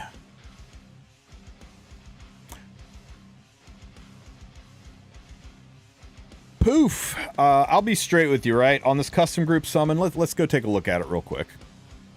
Like, if you are actually married to doing this instead of saving, which is my recommendation is you don't touch this. But if you're doing this, things that are worth getting. Luna and Draco Plate, neither of them are worth getting right now. Other than imprints for ML Luna, there's really not a place for it. And Draco Plate, it's a nice warrior artifact. It's solid, but there's just better artifacts in the game. Dien is really, really good. She is one of the few units, I think, on this list that's actually worth getting, and her artifact is pretty decent too, right? Landy is really good in Abyss, and that's about it. She's fallen away. Other than being an imprint for ML Landy, she really doesn't have a place in the game anymore. Holiday Euphine, some people are coping that Holiday Euphine is a pretty good choice because of the Uber's tooth changes. I think those people are crazy and giving bad advice. The artifact is a niche artifact at best. I don't think she's worth getting. Seaside Bologna is a solid unit. She's decent early on RTA, and I mean, when I say early on, I'm talking like gold and below kind of early on. She's really good in a lot of PvE content. She's used to this day in Nightmare Raid, and a lot of times in things like Advent and, you know, temporary PvE that comes out. But she's kind of lost the edge in a lot of her places. Even Wyvern teams. The recent buffs to Clarissa have made Clarissa just an easier unit to use than Seaside Bologna, and all of her Wyvern uses require this artifact to be max, and it's hard chasing a max limited artifact. You're talking about a lot of bottles. I wouldn't recommend it. Cerise has got some limited use in PvE, but the big reason for Cerise is Guiding Light. You can never have enough Guiding Lights, and I'm not kidding here, guys. When I say you can never have enough Guiding Lights, I've got 1, 2, 3, 4, 5, 6, 7, 8, 9 guiding lights, and all of them are used. Notice the green E's, all of them are used. Second.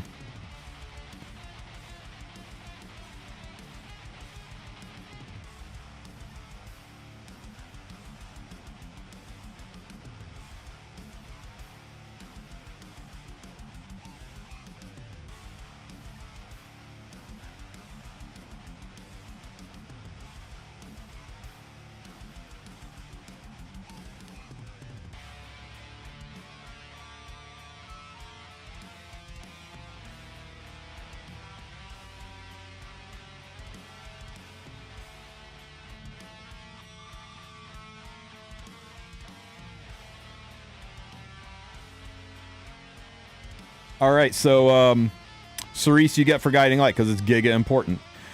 Fairy Tale for a Nightmare is actually a pretty good artifact on a couple of mages, but it's not critical. It's not like you're missing out not having it. It does make a couple of fights better. It's basically Uber's Tooth for mages in a roundabout sort of way. The fixed damage is nice. It's great on Solitaria. It's good on Arya, but it's wholly replaceable, as is Fairy Tale Tenebria. Summertime Assaria is fun for some kind of cleaves. I really like Summertime Assaria being used in conjunction with Zeo and Requiem Rowana. You can do some crazy shit with that, but it requires this artifact to be maxed, and just like chasing Bellona's artifact, chasing a limited artifact to max is rough. If you have Pirate Captain Flan and you're desperate to play her and you love that unit, you need to add this to your banner and get one of these and start bottling it, because Pirate Captain Flan just does not work in her current state without this artifact. She used to be kind of fun, but in a post-Ilanov world, she's not usable, and this artifact is basically only used on Mort for people who don't have extra holy sacks. Ahmed is a lot of fun in Arena, and that's about it. Her artifact is nice in some PvE content, and that's about it. Ocean Breeze Lulika is a lot of fun. Her animation's amazing. She's fallen out of the meta recently, but she is still a very solid unit, and the Hamster artifact is one of the best Soul Weaver artifacts out there. So you could consider adding you can consider adding Ocean Breeze Lulika to pick up some Soul Constellations, but without it, there are options, right? Soul Constellation, a free-to-play version of this would be Eternus, which will kind of almost do the same thing, sorta. Lethe is kind of a dead unit. She's slightly better she's Dark Corvus with boobs. If you want Dark Corvus with boobs, pick up a Lethe, but she's really hard to use in a modern meta. Her artifact is nice, but again, it's a warrior artifact in a world where there are so many good warrior artifacts. Gala Lilius, I think, is probably... I would rate her above Ocean Breeze Lulika in most cases. She's great in PvE, she's good in Guild Wars, she's usable in Arena, and she's solid in RTA. She's so good I built 2 of her. Her artifact is pretty meh, and that's one of the nice things about having her on there, is it's an artifact you don't have to chase. So you're looking for a unit, artifact, unit. And if you pick up one of these artifacts, it's okay. If you pick up this artifact, feels kind of bad, but hey, it's not like it's totally useless. It does have some good spots that it can be used. Biblis's only use is in Nightmare Labyrinth to full auto the queen. It's literally her only use. Blooming Lydica's only use is to look at while you're alone in the room. And now we're out of the limiteds. Now, as far as the non-limiteds go, don't chase any non-limited unit unless you desperately feel like it is screwing up your ability to play this game. Like, you can't do things because you don't have a unit. Instead, look at the artifacts that are on the unit instead. CC's artifact is nothing. Kisei's artifact is useless. Filder's artifact is okay, but not really that good. Aha! So if you are just chasing artifacts, you can never have enough Elbri. Multiple Elbrus Ritual Swords. Anybody that has more of these than you, they still want more on top of this. It's one of the best knight artifacts, so if you're just chasing artifacts, you may want to pick up Charlotte just to chase the artifacts. Nobody cares about Ball. Merciless Glutton and Euphem's kind of bad. Aha! Once again, Sigurd's Scythe. People want multiple Sigurds, so worthy to pick up. Shepherd of the Hollow is really good. I'm not so sure if it's so good that I would chase it on this banner, but you can make that choice, right? Song of Stars is nice, but you only really need one of them, and once you're done with PvE, you don't need it ever again. Nobody cares about Justice for All. Nobody cares about Manica. RNL was good until it got nerfed. Nobody cares about Glory Hole. Circus Fantasia is kind of useless. Sword of Judgment is one of the worst artifacts in the game. I take it back. Samsara Prayer Beads is one of the worst artifacts in the game. This is a PvE artifact, or you put it on Angel Light Angelica, is not used anymore. This is actually a really good artifact. 16% damage with the potential for 16% more if there's barriers. This is really underrated for a DPS warrior artifact if you're just looking to make the unit hit extra freaking hard. Crimson Moon of Nightmares is a meme artifact put on Spectre Tenebri who's not used anymore, and Abyssal Crown. Anybody want to play Harsetti, you're going to want yourself an Abyssal Crown, and having a couple of these is not bad. Idol's Cheer is not really a good artifact. Time Matter is nice for some PvE. Holy Sack is another one that you can pick up. Like Abyssal Crown, I think Holy Sack's something you want at least 2 of. So you either pick up 2 Holy Sacks or you pick up 2 Abyssals. I would lean towards Holy Sack more because it's one that if it doesn't proc, the fight's over. Whereas if this doesn't proc, you'll get it next time. So I'd rate Holy Sack a little higher. Iron Fan sucks. I take it back yet again. Cradle of Life is the worst 5-star artifact in the game. Black Hand of the Goddess is meh. This one looks good, but really it doesn't have that many uses. Border Coin is not good. Dux Noctis is okay, but there are better Ranger artifacts. This got nerfed and is pretty useless now. This is really only usable on top model Lulika, and she has better options. Bastion is a nice artifact, but who cares? Who cares about Doctor's Bag? Stella Harpa, hey, if those fake buff goes through, then Stella Harpa might be pog as hell, but Creation and Destruction, I take it back yet again. This is the worst 5-star artifact in the game. Bloody Rose is fun. It's cute that she's, hugging up on the missile. You kind of like that. But again, it's a Ranger artifact, and with artifacts like Guiding Light in play, who doesn't want more Guiding Lights? This is nice on Alencia, this is nice on Shu. Neither of those units are used that much anymore or have alternatives. Touch Me Rekos is pretty good, mostly for PvE. Secret Art Storm Sword is really good to piss people off. You run a really fast BBK and you put it on this artifact, then you now know why you aren't getting invited to parties, right? The people who put this artifact on a fast BBK are exactly the kind of people that don't get invited to parties. Ancient Dragon Legacy, meh. This artifact's only good on Senya, who is not good anywhere. This artifact is pretty good on Dark Auden for the 6 of you who like playing Dark Auden. This artifact is pretty nice for generating souls on a handful of Ranger units that have extra attacks. Nobody cares about Twilight Calamity. Knowledge Seed is just I want to be a dick in arena artifact. The Wings of Light and Shadow, it's not good. Sword of Winter Shadow is not good. Shamander's Staff's pretty good for PvE, and that's about it. This might actually be freaking busted on ML Teu. We'll have to see. Glowwing sucks. Goblet sucks. Indestructible Gators sucks. Scroll of Shadows sucks. Spear of Purification, if you want to ruin people's days with ML Para, that's a nice artifact, and that's kind of its only place. Sphere of Sadism, cool name, bad artifact. Sacred Tree Branch, bad name, bad artifact. Spatio-temporal Fan. It's got some nice meme usages. You're gonna have to pick a ranger like Sea Phantom Politis, and that'll let you stealth 2 people, but that's about it. Sword of Autumn Eclipse will be the best artifact in the game if the fake buffs are actually real buffs. But yeah, for right now, nah. Sphere of Inferno, I don't even know what this does. It is useless. Okay, screw that artifact. Offer You Can't Refuse is pretty good on Elegos and no one else. Golden Rose. Golden Rose is the same thing as... Golden Rose is the same thing as Sigurd's Scythe, except Golden Rose you use on HP scalers. Damn it. Sigurd's Scythe you use on attack scalers because it boosts attack. Golden Rose you use on HP scalers because it boosts damage, which means unlike the attack boost, it works with HP scalers.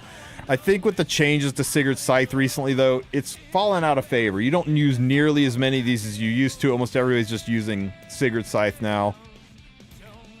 Broken Will of the Priest, meh. Elegiac Candle, meh. Tyrant's Descent, meh. Umbral Keystone for some niche uses in Arena. Beguiling Wings, I don't know what it does.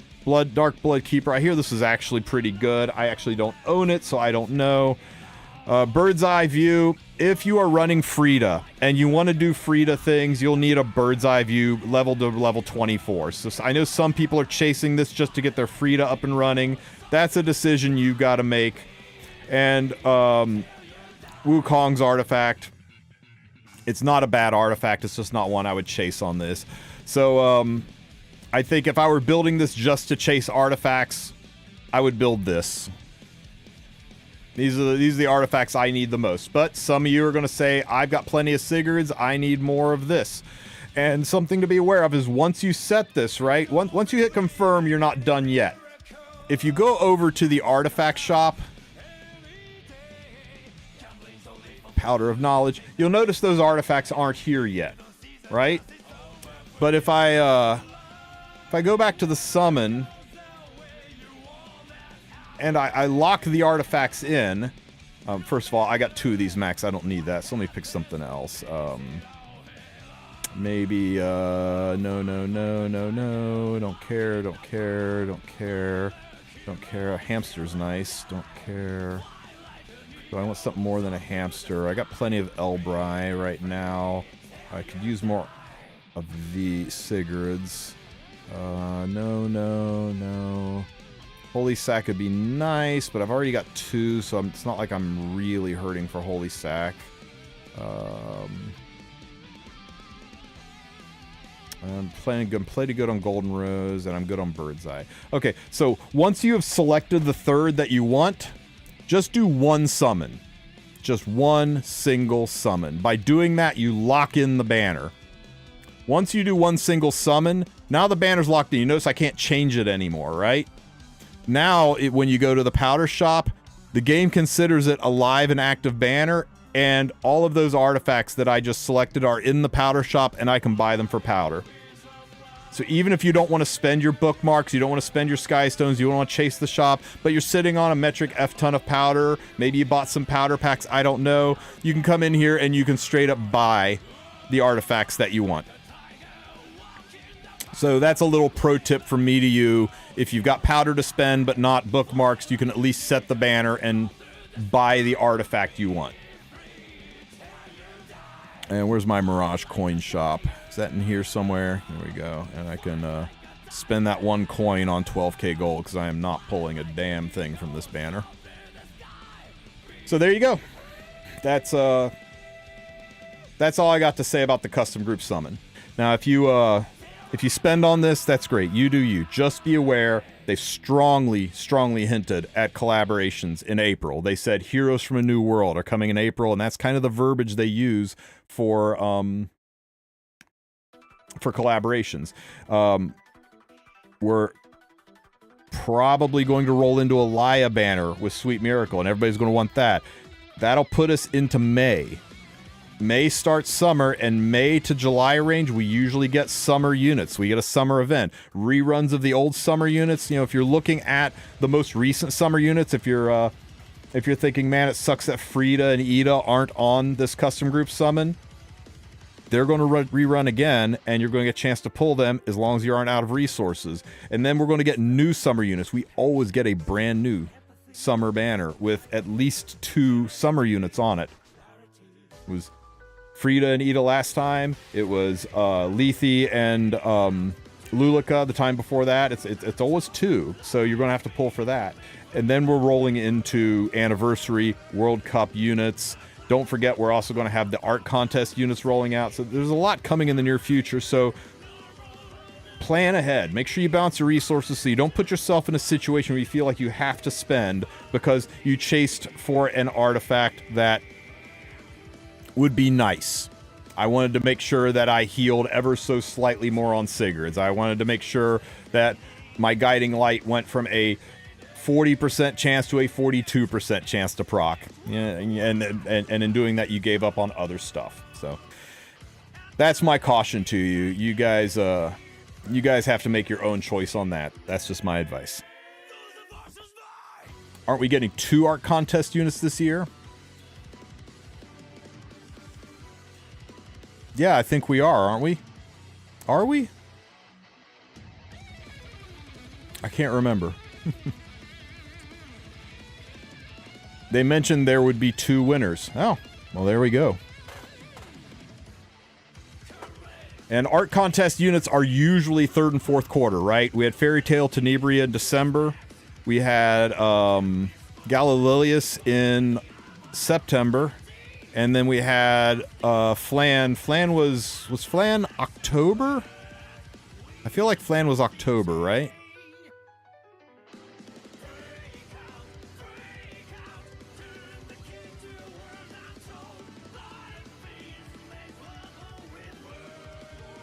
Yeah, Flan was October. So yeah, no real way to set your watch to it, right?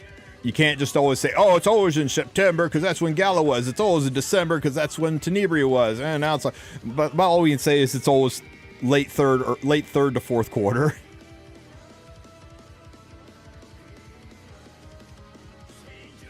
I got 3 more arena fights to do.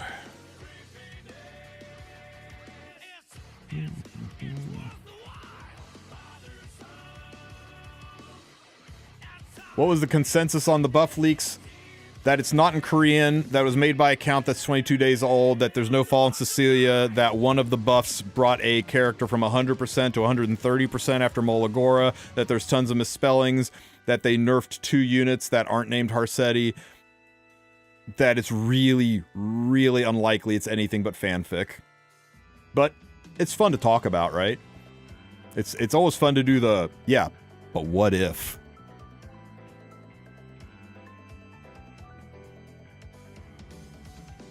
What if Anniversary Unit is Light Tenebria?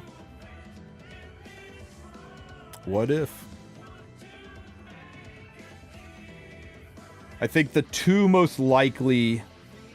the two most likelies I've heard for Anniversary Unit is ML Yuna. It is the Yuna engine after all. They did recently make her Covenant. She's from Chapter 1, where we've never had a Worlds unit from before. Flagship unit for the game that she's named after the engine of.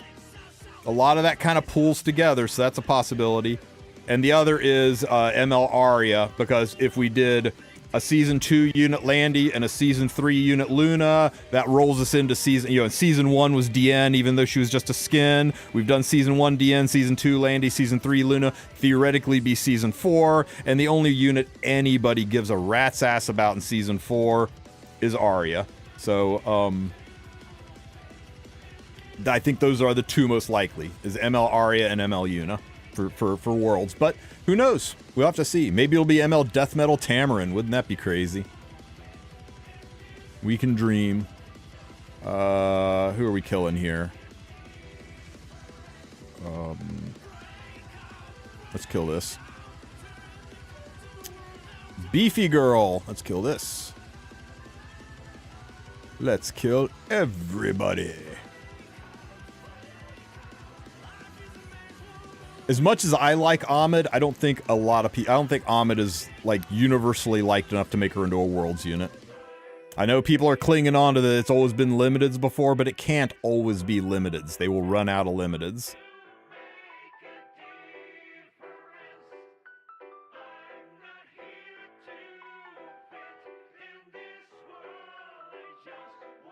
Yeah, the afternoon soak flan adjustment's pretty hilarious. Why would they nerf a unit who encapsulated the fun of the last season? That's crazy talk.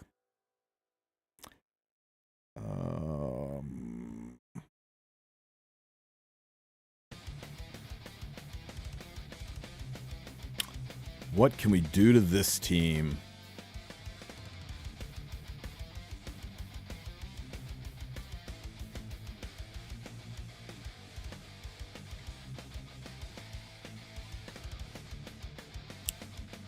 Boop.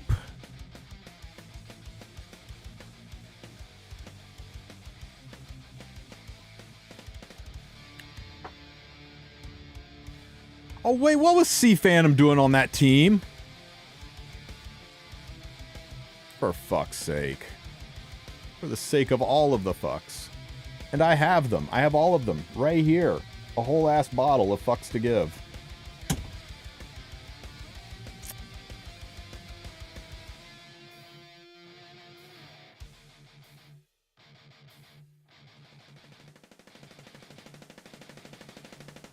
Sheesh.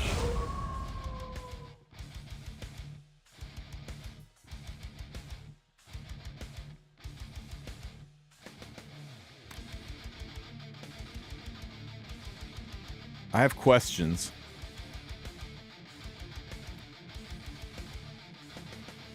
Yeah, I have questions.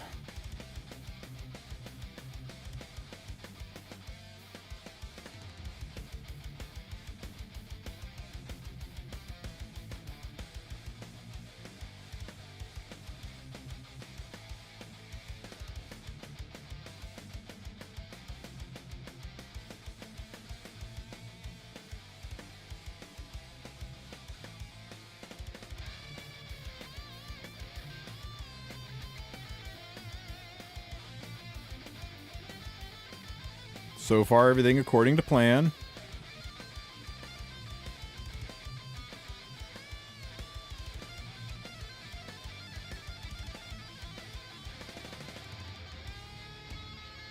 That really says 35k HP Ilanov.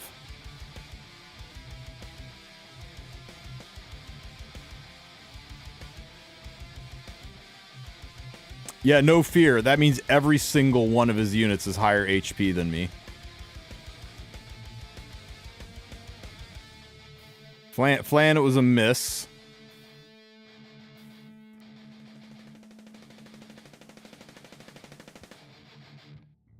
$28k HP Tywin.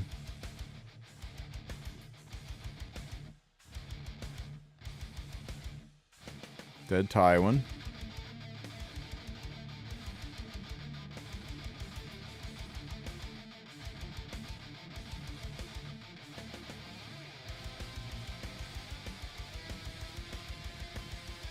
What? Wait. Wait.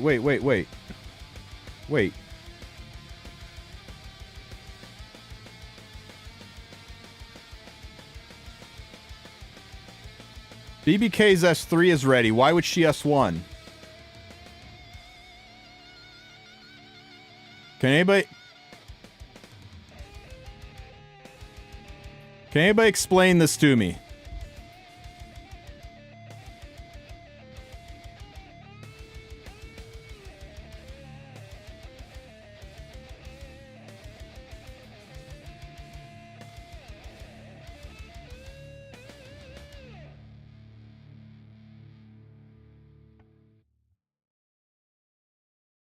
Oh, that's okay. That's okay. That's okay. That's okay.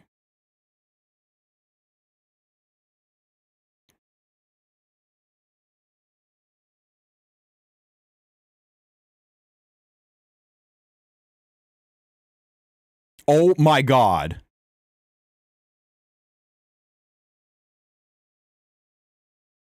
Her skills were off.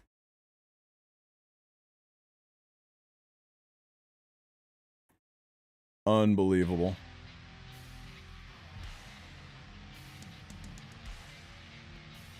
Yeah, evidently that's a thing. If you quick battle, it honors whether or not you have her skills off. And her skills are probably... Why would her skills be off?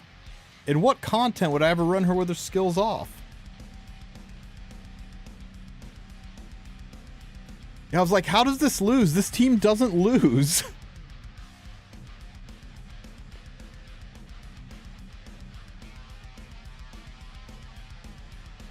Get him, BBK, with actual skills.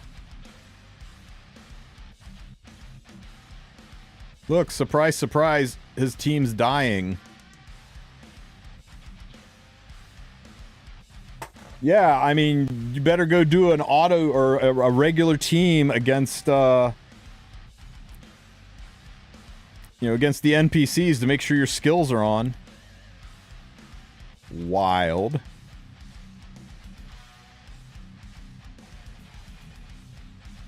I'm glad you guys talked me into watching the replay. I don't know how many fights I would have lost. I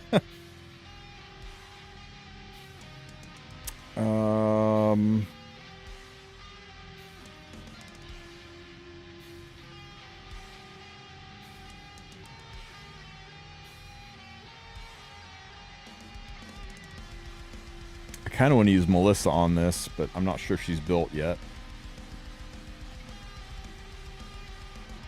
We'll just murder this team.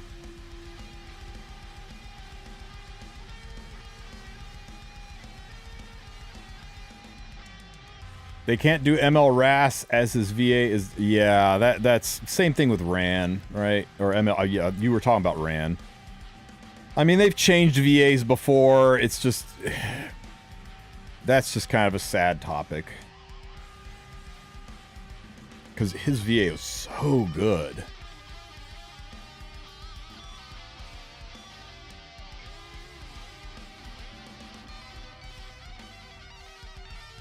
Anybody in the Europe server keep getting disconnected? I don't know. Anybody in the EU having issues? Blammo. Ooh. can't risk it. I just gotta kill everything here.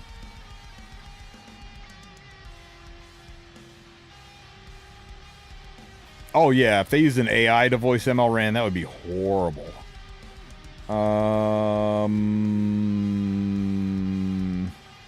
Let's just get this out of the way. Pool floaty of death.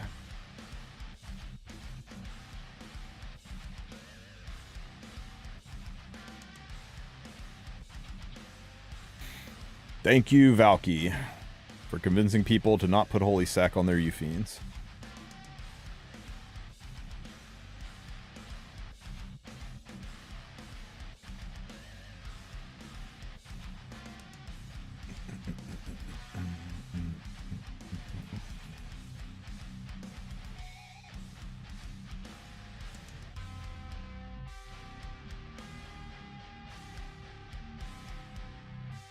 Wasn't the DDR nerf hilarious? God, that was so lazy.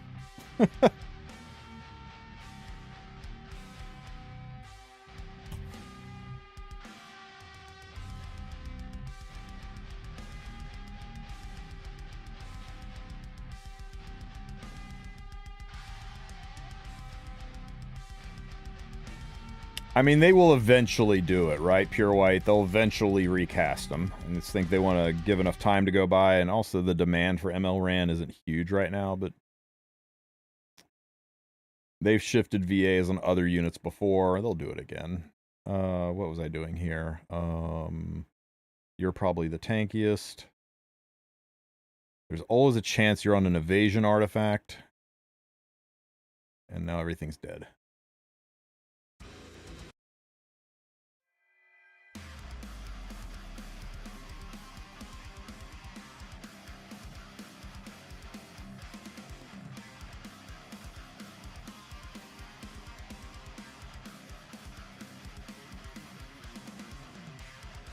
Isn't a DDR nerf straight up a Schneal nerf?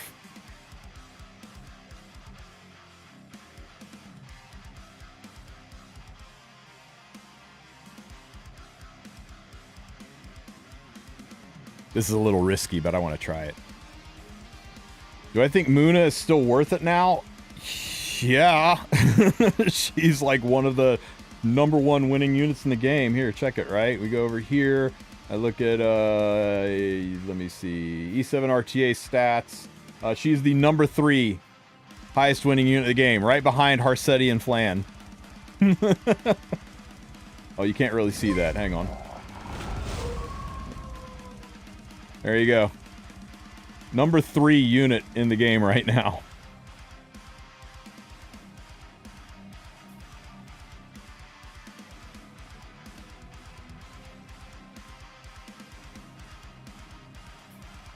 Is there a link to the Reddit post? Sure.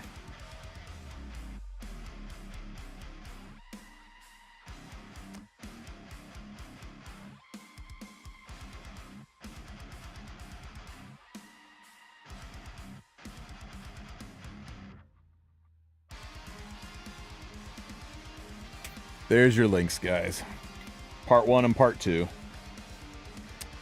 Just remember, since you got here late, I want you guys to remember 99% chance that it is complete fan fiction. I'm giving Raid Shadow Legend a try. Awesome, awesome. I signed a contract with them. I'm going to start making content for them here in a couple of days. We'll do a guild. We'll do a few streams with them. We'll have some fun, man. It's the whole game's a meme, right?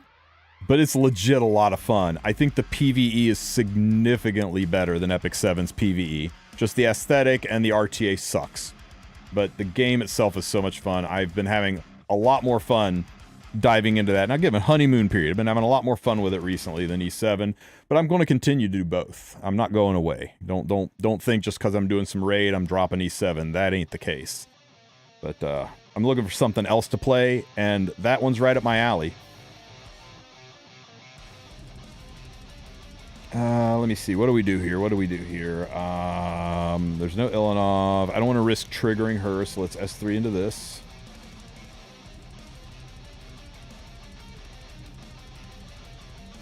Hi Tristan, heard the next ML Recruit event is going to be around Epic Dash or later this year. It's always in fourth quarter. It's never not been November, December, January in that window.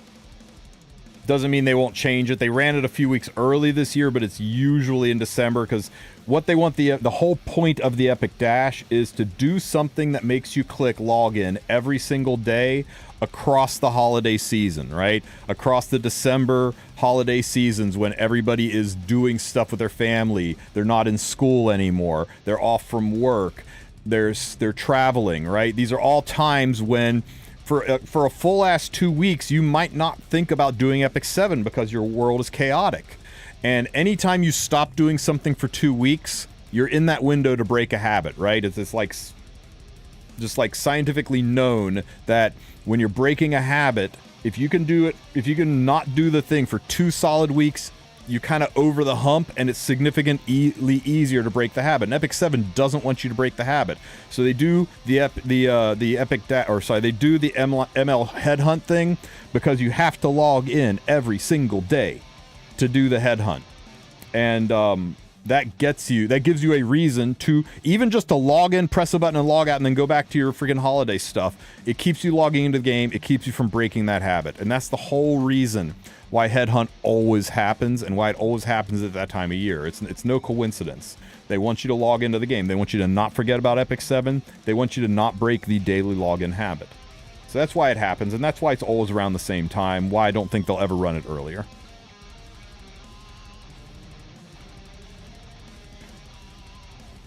Hey, brother. You like the title? Little clickbaity, huh?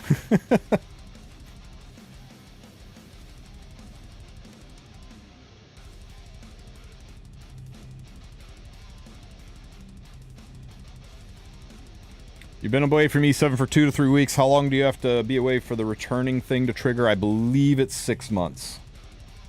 It's either 3 or 6 months. Can anybody confirm how long you have to be inactive before you're considered a returning player? It used to be a month, but they changed it to either 3 or 6. Nah, it's more than a month. Is it only a month? I swear I thought they increased it. Maybe it was 2 weeks and they increased it to a month. Oh, that's what it is. Yeah, sorry. Yeah, 1 month, 4 weeks, but you can only do it once per year, so you can't just game it. That's how they did it. Thanks for the reminder, guys. So, yeah. 1 month from the last login.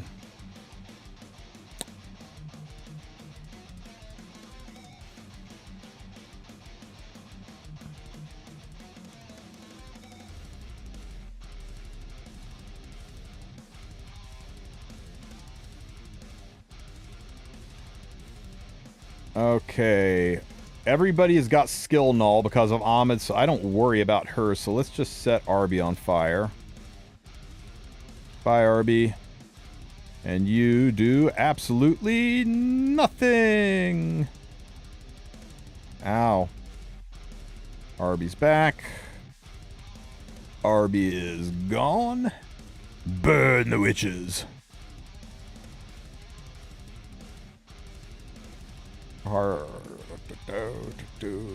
Harsetti on fire.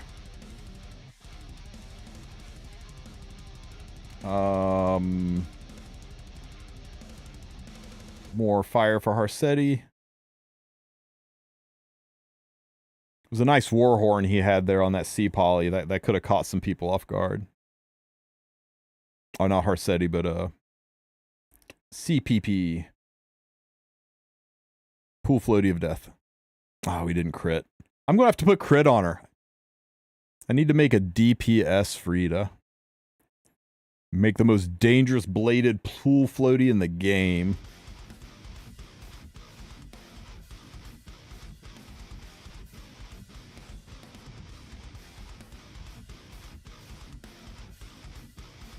Yeah, the two most believable things in the patch pup are spelling errors and the fact that some of the buffs literally just did nothing.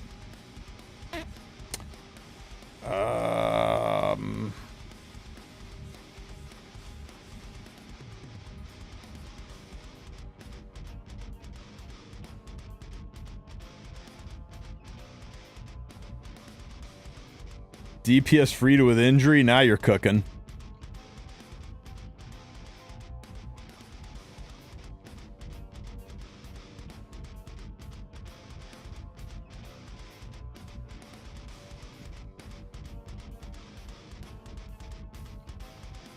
Fake as hell, just a hot patch of random stuff thrown together without much thought.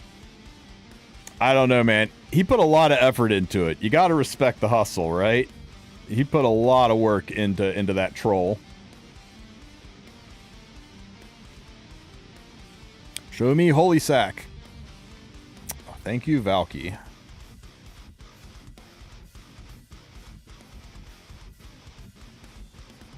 My best ideas are when I have a glass next to me. You have a glass next to you in the toilet? That's where I have my best ideas. Oh my god, we somehow actually climbed.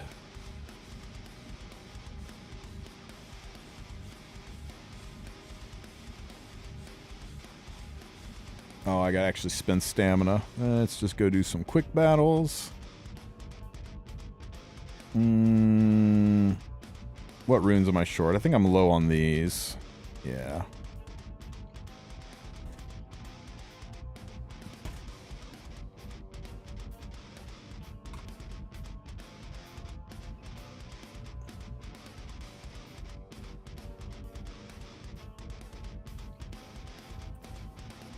Glass of wine, beer.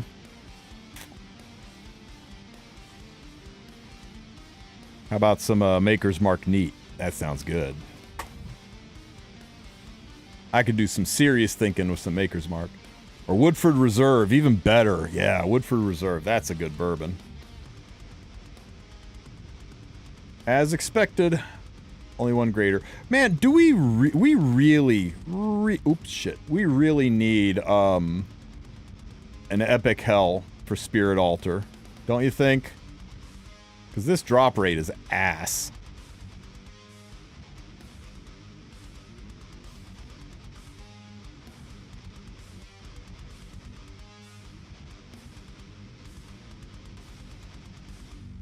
Here's my bunnies. What do we get this time? I bet it's charms. Holy shit. I can't stop winning, guys.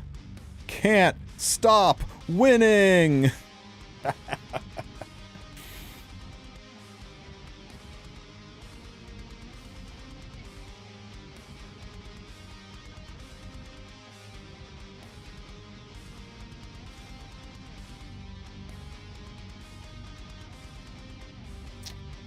All right.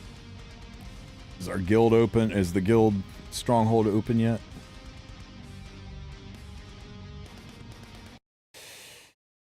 No.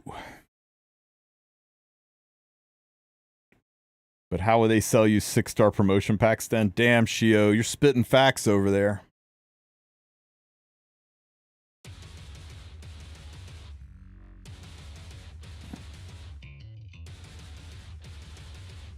You know what's something that I can't drink anymore, Potato? Is kamikazes. I was at this party, big bonfire, drinking kamikazes, and I was sitting in like this reclining ass swimming pool kind of lawn chair thing, and okay, check it, right? The human body has several defense mechanisms built into it, right? When you start to drink too much, the way your brain protects itself is it starts shutting down your senses, right?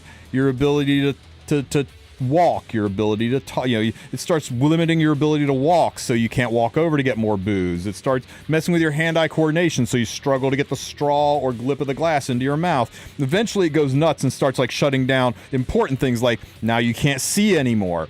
And I'd kind of gotten to that point with these kamikazes where I started not be able to see. And one of my helper friends thought it would be funny to throw a little cube of dry ice and a glow stick in my kamikaze. So now I got this frothing, glowing cloud, and I can't see anything else, but I can still see my drink. So I drank to the point where I was practically legitimately blind. And I went, you know what? It's time for me to go to bed. So I got up out of the chair. And then I sat back down again. Then I got up out of the chair again, then sat back down again. Then I got up out of the chair again, and this time I succeeded. And I squinted and focused really fucking hard across the entire area to see where the door to the house was, right? And I staggered straight towards this long, narrow-ass weaving tunnel, walked straight to the door, and then some guy behind me starts yelling at me. So I turn around, look at him, and he says, "Hey, Glubby, you look like a liar." And I was like, fucker just called me a liar? So I stormed back over, got right up in his face, like, what the fuck did you just say to me? It probably sounded more like, what the fuck? And he said, "Hey, dummy, your coat's on fire." I went, "Oh, okay." And I turned around, walked back toward the house, and next thing I know, like, 6 guys jump me and start beating the shit out of me. But you know what? I had my fucking booze muscles on. I was kung fu ready, and I fight all of them off, man. I beat every single one of those guys that's beating the shit out of me off, and I get up to the house and crawl like elbows and knees into the front door, and I fall asleep in the foyer, right in the entryway, right? And wake up the next morning, hungover as a motherfucker, and I walk outside, and there's a bunch of guys cleaning up from the party, and they're like, "Hey, Tristen, man, you were on fire last night." I'm like, "Cool, thanks, man." And they go, No, you were on fire last night." I'm like, "The fuck are you talking about?" So I went back into the foyer where I took off all my clothes and shit and threw them in the corner. Here's my coat, the charred fucking remains of my long coat. And evidently what had happened is I was so blind I couldn't see the bonfire that was between my chair and the house. So I got up, I walked through the bonfire. The guy started yelling at me. I didn't hear what he said. I thought he called me a liar. So I turned around, walked back through the bonfire, got in his face about it. He told me I was on fire. I was so relieved that he wasn't telling me I was a liar and I didn't have to fight somebody. I turned around, walked back through the fire a third time. That's when 6 people jumped me and started beating the flames out to put me out, because my coat, the whole back of my coat was up in flames. They beat the flames out, and I crawled into the house and fell asleep. And that's why it's important to not drink past the point where you are legally blind. True story. All right, guys. It's been fun. I will catch you guys next time. I'm going to go get some food and go finish all of these freaking phone calls that blew me up during our stream. But thanks you guys for being here. Thanks for the subs and support. Make sure you warn people who are checking out that link that it's really likely to be fake. We've run it past the CM team to get some confirmation, but it's unlikely that that's anything more than fan fiction. But hey, you know what? It's fun fan fiction. It gives us something to talk about in a time when there's not much going on in the game. AI video will come out this weekend. Make sure you get into a good guild for Ancient Inheritance. The gear is great. And then Guild Wars season will start right after that. So a lot of good reasons to be in a guild. Jump in my Discord if you need help finding a guild. And I will catch you guys next time. You know what? Let's raid somebody. Who is streaming right now? Let's see.